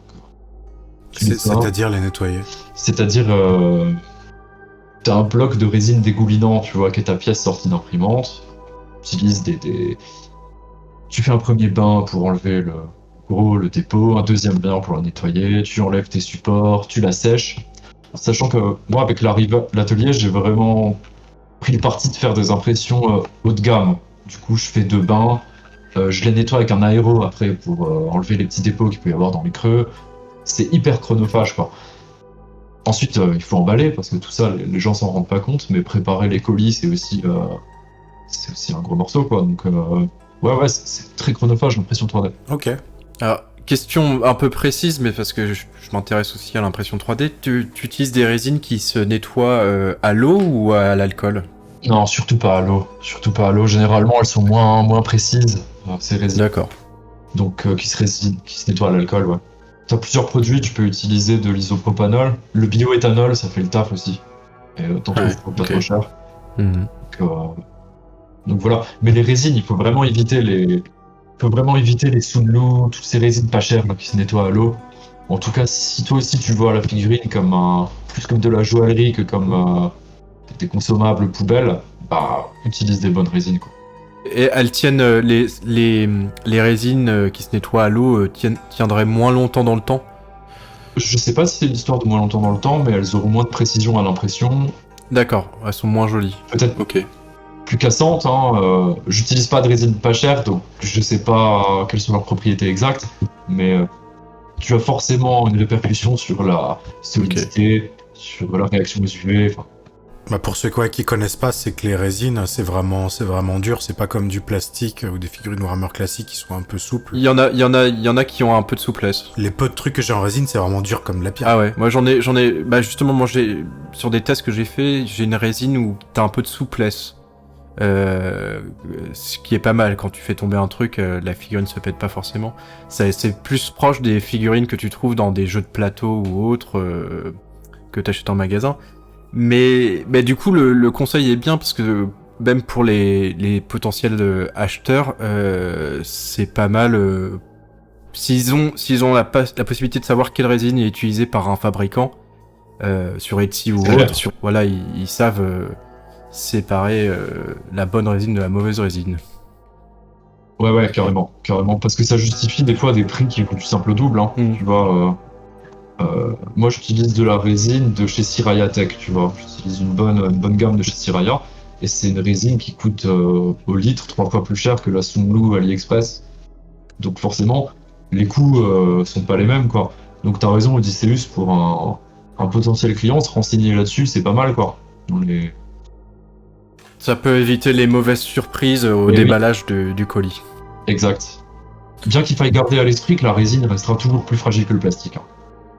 Toujours. Donc, Et justement, tu parlais de tes clients. Toi, c'est qui tes clients en général? C'est beaucoup de particuliers, j'imagine, plutôt collectionneurs, plutôt des joueurs avec des armées. Ouais, c'est plutôt des particuliers. Bien que pour la peinture, j'ai déjà fait des prestations sympas, tu vois, pour des pros. J'avais bossé, je vous en avais certainement parlé sur l'excellent Discord communautaire des Héliocrates. Reparle-nous-en.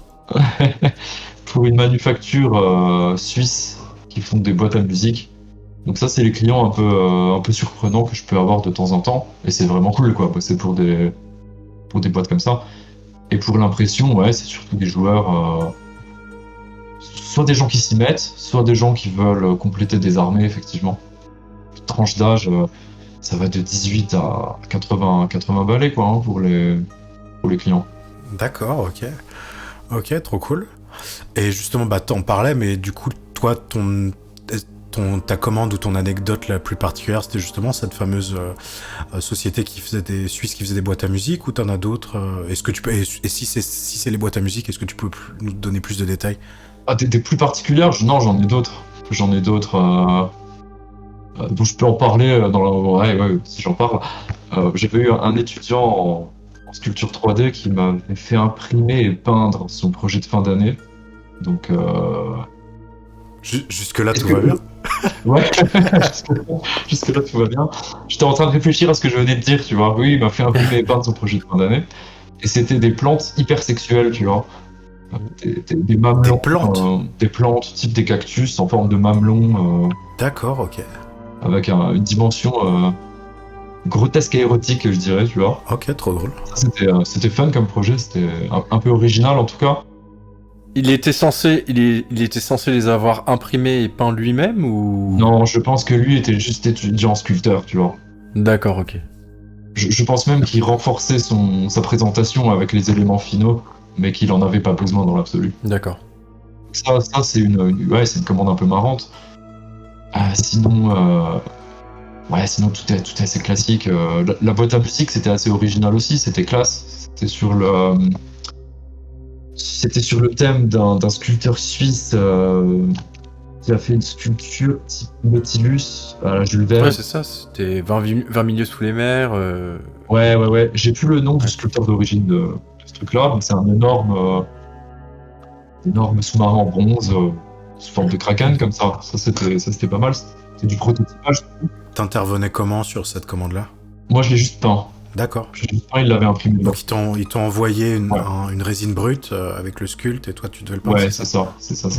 Ils l'avaient imprimé de leur côté. Donc ce sera un prototype pour eux. D'accord, c'est ça, c'est un prototype. Ah oui, parce que c'est des boîtes à musique à 25 000 € qu'ils vendent, tu vois. Donc Ah d'accord, ok. la résine n'est pas assez noble comme matériau pour ce genre de produit, quoi. Cool. Et là, je reviens un peu à Warhammer, mais effectivement, on a parlé un peu de la démocratisation de Warhammer, de la fluidification, ou plutôt de la liquéfaction un peu du lore. Toi, ton rapport justement à cet univers, comment est-ce qu'il a évolué avec le temps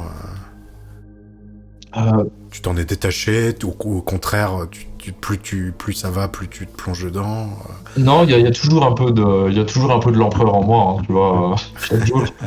Chaque jour qu'il fait. Non, le lore de 40K, c'est quelque chose. J'y pense beaucoup, tu vois. On en discute pas mal avec les copains. Hein. C'est un sujet de réflexion qu'on peut étirer un peu dans tous les sens, tu vois. Donc non, malgré la fluidification marchande du lore par games, c'est un truc moi qui me plaît toujours autant. J'essaie d'écrire un peu dessus. C'est pas des projets finaux, ce sera l'occasion d'en parler plus tard. Mais non, c'est un sujet d'étude que j'apprécie toujours autant. Ok. Et justement, bon, je l'ai dit un peu plus tôt dans l'interview, mais voilà, Warhammer, ça a commencé, c'était vraiment un jeu de niche, de la niche. Ça a commencé à la fin des années 70 ou début 80, si je dis pas de bêtises. Et aujourd'hui, c'est quand même un truc de masse presque. Hein. Il y a beaucoup de gens qui connaissent au moins de nom. Est-ce que toi, tu l'expliques justement cet engouement pour le modélisme et Warhammer en particulier, qui à la base est vraiment un truc de nerd, quoi, on peut le dire, et qui aujourd'hui est presque en mainstream, ce serait un peu exagéré, mais bientôt mainstream. Ouais. Ouais, il répond à plusieurs besoins, tu vois, pour la jeunesse. Les jeunes Européens ont toujours été fans, tu sais, de chevalerie futuriste, tous ces thèmes-là. Pour toi, c'est un peu un écho une mise à jour un peu de la chevalerie, version science-fiction, quoi. Ça renvoie, ouais, sur ce que ça renvoie carrément. Et du coup, je pense que les jeunes peuvent en avoir besoin, tu vois, de ce truc-là. Et ils l'ont pré-mâché, tu vois, sous les yeux avec Warhammer 40 000. Du coup, forcément, ils adhèrent, quoi. C'est une explication, je pense. La deuxième, c'est le gros plan. Faut pas oublier que Games maintenant c'est une grosse boîte, tu vois, donc qui dit grosse boîte dit comment dire ça simplement dit plan de commercial, tu vois, enfin. Oui, pour vendre à la massivement. Mais tu vois, ils sont devenus une grosse boîte parce que il y a eu un engouement, tu vois, c'est pas ça. Ok, je comprends ce que tu veux dire. Ouais, je comprends ce que tu veux dire. Donc, tu vois, que ça sorte vraiment un truc de obscur de geek qui peignent des petites figurines. Aujourd'hui, t'as des jeux vidéo, tu vas voir des films bientôt, voire une série peut-être. Ouais. Tu peux l'expliquer de plusieurs manières. Il y a des manières plus intéressantes que d'autres d'ailleurs. Tu disais tout à l'heure, on disait que le Grimdark, c'était aussi un petit peu le retour de l'imagerie catholique, ces choses-là. Et peut-être que cette imagerie catholique, en fait, elle est faite pour parler aux gens, tu vois, et que la proposer sous forme de divertissement, c'est en tout cas que les gens retrouvent ce truc-là, avec en plus un aspect divertissement, ils peuvent qu'adhérer, tu vois, ou en tout cas accrocher. Ok. C'est une explication, peut-être. Donc toi, ce serait vraiment l'esthétique qui en grande partie expliquerait le succès, parce que tu vois, il y a des gens qui sont fans du jeu, ils vont te dire ah bah non, le jeu il est génial, les règles, tout ça, le gameplay. C'est pour ça qu'il y a certainement plein d'autres explications qui... Il y a aussi Il y a aussi des gens qui rejoignent, on va dire, cette communauté, qui sont peut-être fans de l'esthétique, mais qui essayent aussi de la subvertir, de la modifier, etc. Donc, Ah non, Oui, il pourrait dire, il se l'approprie aussi, c'est pour approprié. faire l'avocat du diable. ouais, mais au fond d'eux, ils en sont fans, tu vois. Et Ouais. Mais est-ce que ça serait pas l'aspect communautaire, justement, qui attire les gens? Sur le même principe que Magic, que le fait d'aller en fait chez ton revendeur local, de rencontrer d'autres gens, de se mettre autour d'une table de jouer, il y a cette dynamique-là, au même titre que Donjons et Dragons. Finalement, tous ces trucs de geeks, mais qui ont cet aspect communauté, ont fini par rentrer, à basculer dans le mainstream, hein, Magic, Donjons et Dragons, maintenant Warhammer. Je pense que c'est peut-être ça qui est la clé du succès. sûrement, mais il y a d'autres canaux communautaires qui sont vachement moins contraignants, tu vois, et sollicitants que le modélisme, le Warhammer 40 000, le hobby. Elle est intéressante ta question. Qu'est-ce qui fait que ça marche, tu vois, comme un Donjons et Dragons, qu'est-ce qui fait que les gens accrochent pourquoi ils vont vers ça, alors que des divertissements, il y en a à l'appel, tu vois. C'est une bonne question. C'est une bonne question. Dites-nous qu'est-ce que vous en pensez dans les commentaires. Ok. Et justement, je reviens aussi, du coup, on reparle de Warhammer, je vais reparler un peu de Trench Crusade. Toi, tu vois comment l'avenir pour Trench Crusade? Pour toi, ça va être un Warhammer bis Ouais, c'est bien parti pour devenir une licence comparable, en tout cas. Hein. Regarde, le jeu est dans toutes les bouches, en tout cas dans le milieu du modélisme. Tout le monde en parle, tout le monde en a entendu parler. Après, moi, en tant que normie qui n'est pas spécialement versé dans ces sujets, Trench Crusade, j'ai mis beaucoup de temps à comprendre ce que c'était exactement. Je voyais les images, je trouvais ça très beau, je voyais des figurines passer, mais c'était assez ésotérique au départ. Ouais, mais parce que ça l'était de toute façon, c'est-à-dire ils ne savaient même pas qu'ils allaient en faire un jeu au départ. D'accord. Tu vois. Ouais. Donc, et puis quand tu compares ça avec le temps d'existence de l'univers, et tu te sois rendu compte que c'était un vrai jeu et un vrai setting, maintenant c'est pas très grave, enfin ça reste rapide. C'est pas vieux Trench Crusade, hein. Moi je me souviens du tout premier Kickstarter, c'était quoi, juste après le Covid peut-être? Donc tu vois, Ouais. c'est tout jeune, c'est tout jeune. Ok. Et si tu devais citer justement d'autres jeux autres que Warhammer, autres que du Game Workshop, qui auraient, on va dire, alors pas un succès équivalent, mais si c'était les numéro 2 ou numéro 3 dans le podium, tu citerais lesquels finalement? Ouais, moi j'ai beaucoup de billets là-dessus, hein, tu vois. J'ai pas une vraie culture figurine, tu vois. Les magazines Casus Belli, ces trucs-là, Ouais. et Ravage. toute cette littérature-là, ça fait pas partie de ma culture à moi, tu vois, au départ. Donc je suis pas le mieux placé pour faire ce genre de tier list des univers de maquettes, quoi, tu vois. Enfin, c'est pas. Après, c'est pas en qu'est-ce qui est le mieux, mais si en termes de popularité, c'est pas. Est-ce que en commission tu vois arriver des figurines Ouais. de jeux, Ok, de je jeux comprends. autres quoi, annexes? Je comprends. Même là, Parce j'ai que personnellement, je l'ai pas non plus, hein, cette culture. Je saurais pas Ouais. te citer, ou genre peut-être de tête. Je sais qu'il y a un truc qui s'appelle Kings of War, mais Ouais. Moi, tu sais, jamais vu à quoi. on vient me voir toujours pour les mêmes choses, donc même là, je vais avoir un petit peu de mal à te répondre. Mais je sais que Infinity, c'est quelque chose qui fonctionne. Moi, ça m'attire pas du tout, tu vois. L'esthétique de truc là, j'aime pas ce que ça dégage. Infinity, ça fonctionne. C'est quoi Infinity, du coup, rapidement pour... C'est un jeu aussi d'escarmouche. Et l'univers? C'est un univers un petit peu cyberpunk, hyper C'est plus lisse déjà. pink c'est pas très friendly, tu vois. Tout. Ouais. C'est pas une esthétique qui me parle. Et moi, c'est l'esthétique qui m'attire avant le système et les gammes, tu vois. Donc Infinity, pas trop ma cam. Je sais que Bolt Action, c'est un truc qui marche. Ça, c'est plutôt historique, non? C'est pas ça? Ouais, carrément. Un jeu sur lequel j'aimerais bien bosser, donc j'aimerais qu'on m'envoie des figurines à peindre, c'est Conflict 47.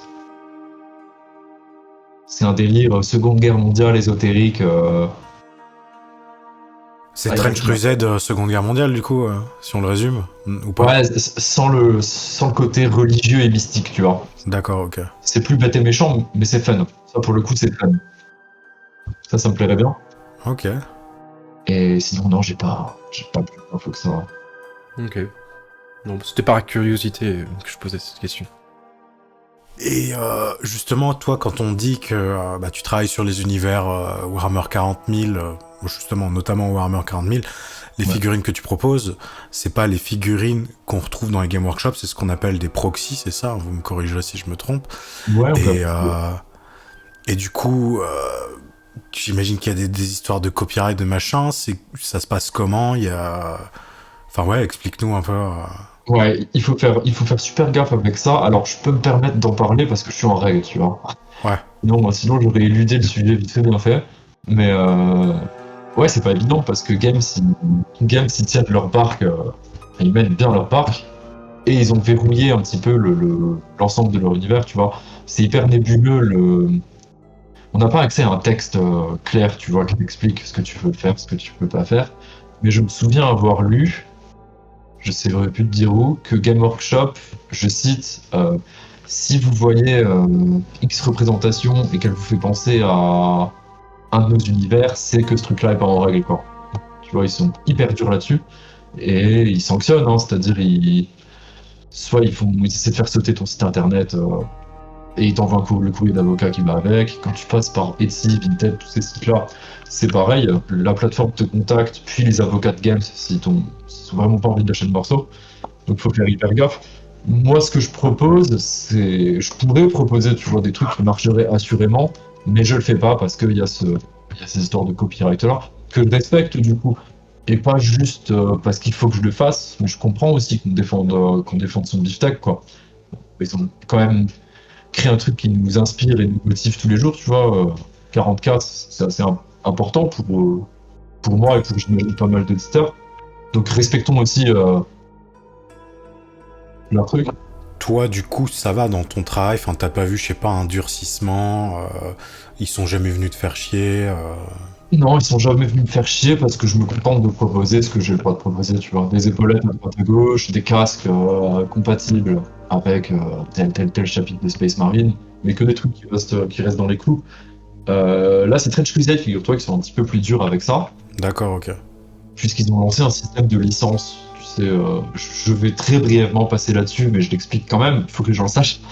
Ils ont lancé ce système de licence, ce qui fait que tous les sculpteurs non alignés qui ne souscrivent pas en fait à la licence Trench Crusade ne peuvent plus utiliser d'éléments esthétiques, d'éléments textuels, tu vois, qui renvoient à Trench Crusade. Et nous autres, vendeurs qui bossons avec ces sculpteurs-là, on peut même plus mentionner que le produit est compatible avec Trench Crusade. Ok. Bon. Ce qui est fou, je trouve, de verrouiller.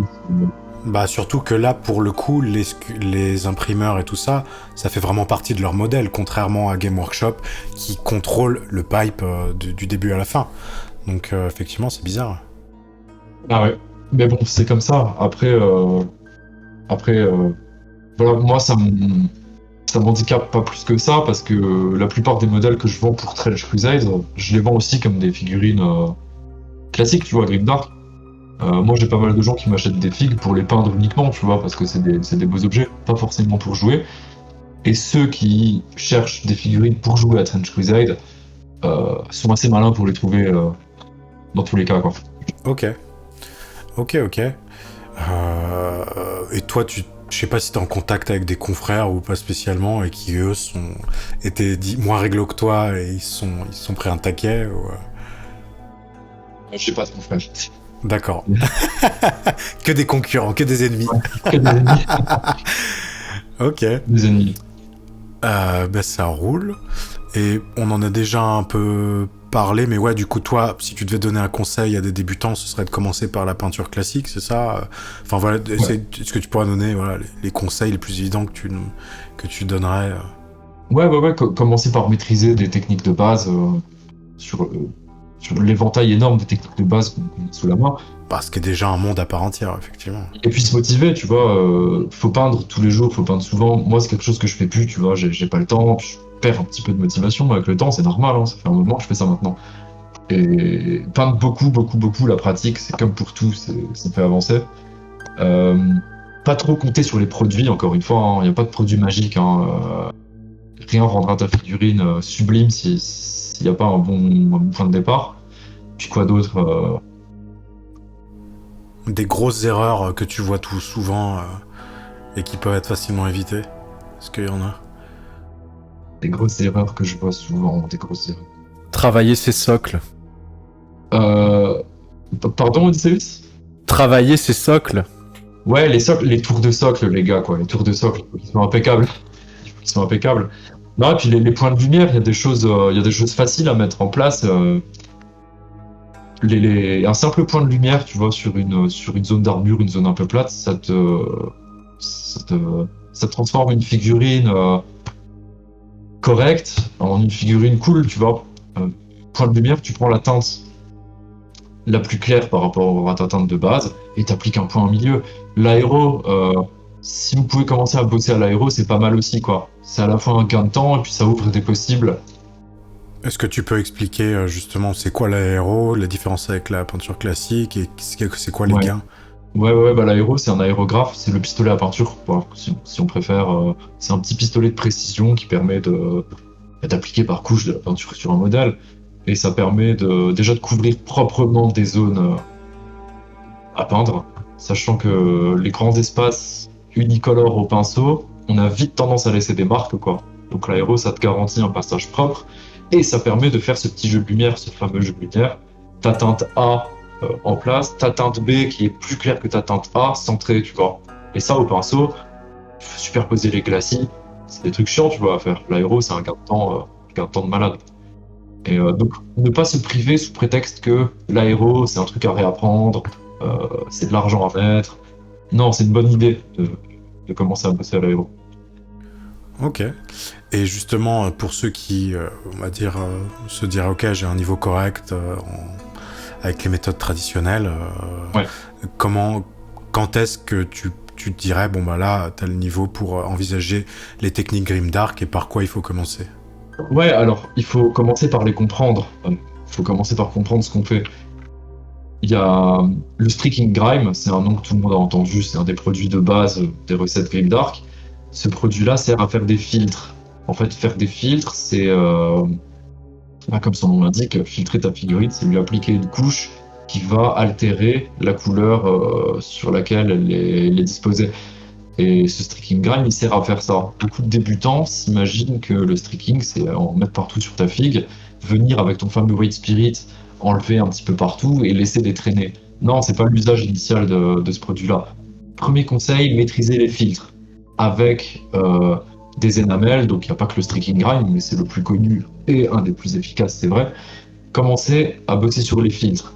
Une fois que ça c'est maîtrisé, on commence à étudier les traînées, les coulées. Comment faire en sorte que sur mon boulon, il y ait une petite traînée d'huile ou ces petits dépôts de rouille. Parce que voilà, le grimdark, c'est pas venir salir, déposer des taches sur une figue. Non, c'est créer un filtre et après varier la saturation par endroit, appliquer du dépôt, toutes ces choses-là. Donc ça, c'est la deuxième étape. Et envisager la texture aussi. Parce que la texture, c'est l'élément fondamental. Quand tu as ta figurine, on va prendre un truc comme ça. Si je viens lui appliquer mes effets d'huile sur une base lisse, tu auras beaucoup de mal à simuler les impacts, l'usure, la corrosion. Une corrosion, c'est pas juste une couleur, c'est une texture. Pareil pour la rouille. Donc voilà, mon dernier conseil, c'est assimiler ces infos-là, quoi. On n'a pas de rouille, on n'a pas de corrosion, on n'a pas d'oxydation sans la texture qui va avec. Et ça change tout. Ok. Donc là, je vais te poser un peu la question un peu signature du format. Mais toi, du coup, on connaît peut-être déjà la réponse, mais quel univers de fiction ou quel mythe ou quelle période de l'histoire t'as le plus marqué, que te parle le plus? Ouais, l'univers de fiction, je pense Warhammer 40 000 en réalité. Hein, c'est l'univers de fiction qui me parle le plus, ouais. Ok, Warhammer 40 000. Ouais. Et ce que ça englobe, hein, les risques de Rust, toutes ces choses-là. Ouais. Parce qu'on va pas prendre le temps de faire la distinction entre les deux. On va dire que c'est de la même. Et toi, Warhammer Battle ou slash Fantasy, c'est pas un truc qui t'a parlé particulièrement ou... Non, pas tellement.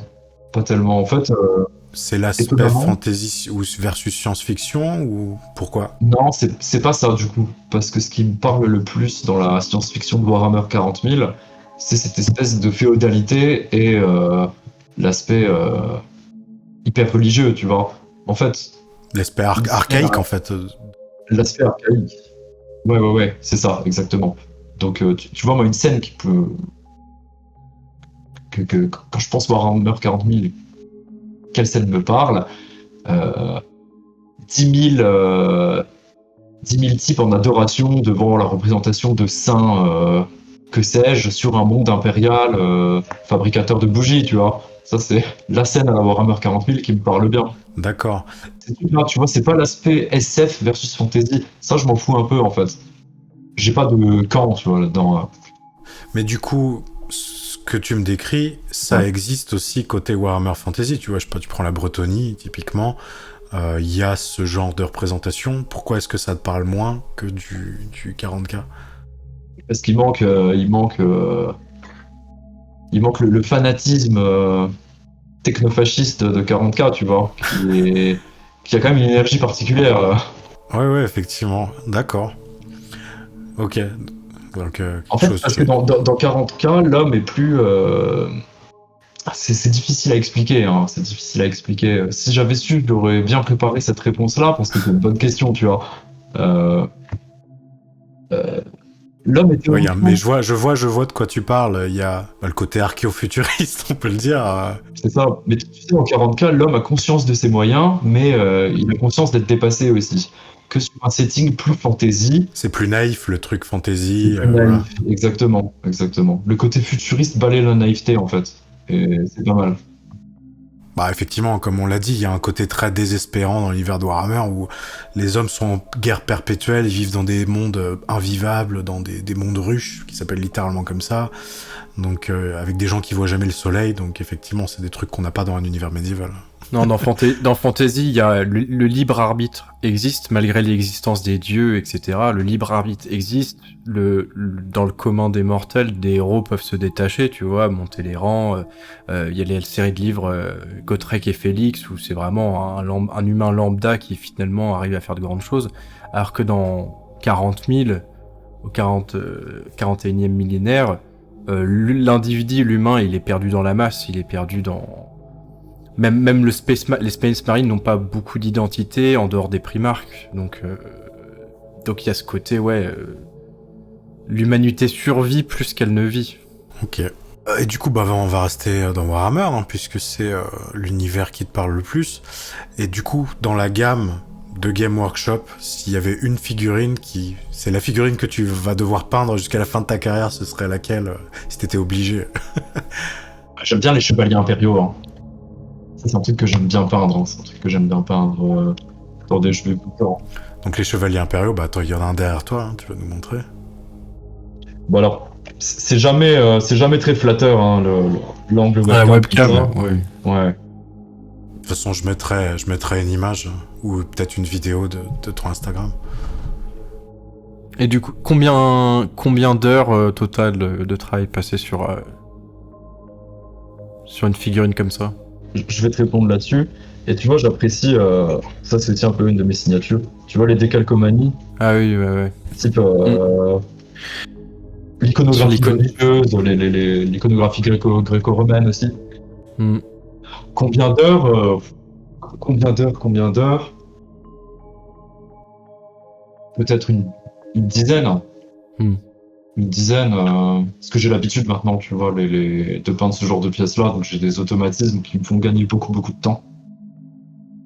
Ok. Bah pour un pro, c'est déjà conséquent, effectivement, de passer 10 heures sur un même projet. Ok. Et du coup, qu'est-ce qui te marque quand tu dis que c'est ta préférée? C'était au niveau du design? C'est ce que t'as fait dessus? Ouais, le design est top, quoi. Les chevaliers impériaux de 40K, c'est des beaux bébés. Et puis j'aime bien aussi tout le lore qu'il y a autour. C'est ces mondes féodaux, là, qui justement sont inféodés à l'impérium, au culte de la machine, avec toute la tradition chevaleresque qui en découle. Et puis, tu sais, c'est une réécriture un peu grotesque des mythes arthuriens, ces mondes féodaux, là. c'était des barons sanglants futuristes avec tout le code de l'honneur et compagnie qui va derrière. Sauce 40K, quoi. Donc, idéal. D'ailleurs, c'est peut-être ça aussi qui te plaît dans Warhammer, hein, tu vas me dire, mais le fait que ce soit une vision un peu distordue et un peu corrompue de la fantasy qui va aussi avec l'esthétique grimdark dont on parle, ou pas spécialement, ou je dis n'importe quoi. Je pense pas que ce soit un axe, un axe de quoi ça me plaît, quoi. Sachant que j'essaie pas de trouver une anti-fantasy dans le futuriste, hein, tu vois. D'accord. Non, attention, je reste attaché aussi aux univers de fantasy plus traditionnels. T'aimes bien le Seigneur des Anneaux? Je suis fan du Seigneur des Anneaux, tu vois, c'est ok. Ok. Ok. Et du coup, si toi, tu devais... si t'aimerais voir une adaptation d'un univers grimdark qui serait justement, qui serait pas Warhammer, soit en figurine, en plateau, en jeu de plateau, en film, ou peu importe le support, est-ce que toi, t'aurais un truc rêvé? Grimdark ou pas, d'ailleurs, un univers qui te parle. Laisse-moi une petite seconde de réflexion. Je crois que tout est fait, hein. Je crois qu'il n'y a plus grand-chose à faire. Ok. Ouais, et puis comme dit, je suis pas un grand consommateur de littérature fantastique et ces choses-là, je sais l'apprécier, mais j'ai pas un univers fétiche. Elric, par exemple, tu vois, c'est des choses que j'apprécie, mais j'ai pas d'attente là-dessus. Un jeu de figurines Elric, je n'y pencherai certainement pas, tu vois. C'est-à-dire. Ouais. Et mais après, ma question, c'était pas uniquement genre adapter de la littérature en jeu de figurines, mais tu vois, ça pourrait être très bien la future adaptation de Warhammer en série. Est-ce que c'est un truc que t'attends? Okay, est-ce qu'il y a des équivalents ailleurs, tu vois? C'est d'un médium à l'autre, en fait. Ouais, ok. Je comprends mieux. Non, c'est pas quelque chose que j'attends spécialement, la série. On en avait parlé déjà sur notre fameux espace communautaire. L'incarnation des figures héroïques dans Warhammer 40 000, c'est pas quelque chose qui me plaît trop. J'aime que ce soit un peu suspendu, tu vois, dans cet univers-là. J'ai pas envie de voir un charismatique capitaine ultramarine et ses aventures, tu vois. Ça m'intéresse pas spécialement. C'est pour ça que tu n'as pas aimé Space Marine 2. Exact. En revanche, c'est cool si ça se fait, tu vois. C'est bien si c'est bien fait, attention. Si c'est bien fait, attention. Sinon, ça serait un crachat de plus au visage de ce qu'on aime. Ok. Et du coup, justement, avec ton travail, c'est quoi tes projets à terme? Qu'est-ce que tu aimerais construire en plus par rapport à ta structure actuelle? Comment tu aimerais évoluer? Ouais, bah, comme je l'avais un petit peu soulevé déjà, j'aimerais vraiment des implantations en boutique, quoi. Et ça, c'est un gros ajout sur des gammes que je propose déjà. Tiens, là, j'ai en tête un truc que j'aimerais faire, tu vois, peut-être que c'est quelque chose qui se fera cette année. Il y a une gamme d'un gars avec qui je bosse que j'adore. Alors, ça a été développé pour être vendu en proxy de Trench Crusade, mais pour moi, ça peut faire plein d'autres trucs. C'est des... Je l'appelle Rome 1914, tu vois, cette gamme. En fait, c'est des Romains sauce arme à feu, tu vois. Ah, trop cool. Et ça, c'est vraiment, vraiment chouette. Et moi, j'aimerais bien distribuer ce genre de choses sans label Trench Crusade, tu vois. Mais... Ouais, Mortal le Gladiateur. Tu vois, ça en jette, quoi. C'est classe. Donc ça, c'est l'extension un petit peu de l'atelier. Il faut que ça se fasse, d'ailleurs. Hein. Si je veux avancer avec ma boîte. C'est le futur de l'atelier, quoi. Voilà, l'implantation dans des boutiques. Et des boutiques locales autour de chez toi ou à l'échelle nationale même, c'est ce que Local, c'est bien. National, c'est mieux. Tu vois, ouais. Puis j'aimerais aussi un espace... Parce que du coup, ce serait quel genre de boutique qui proposerait tes modèles?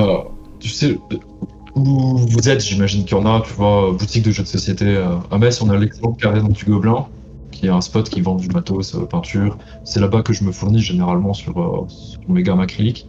Vendre là-bas, tu vois. Ou encore mieux, avoir un local pour l'atelier qui fasse aussi boutique, où là je vendrais les gammes en physique, quoi.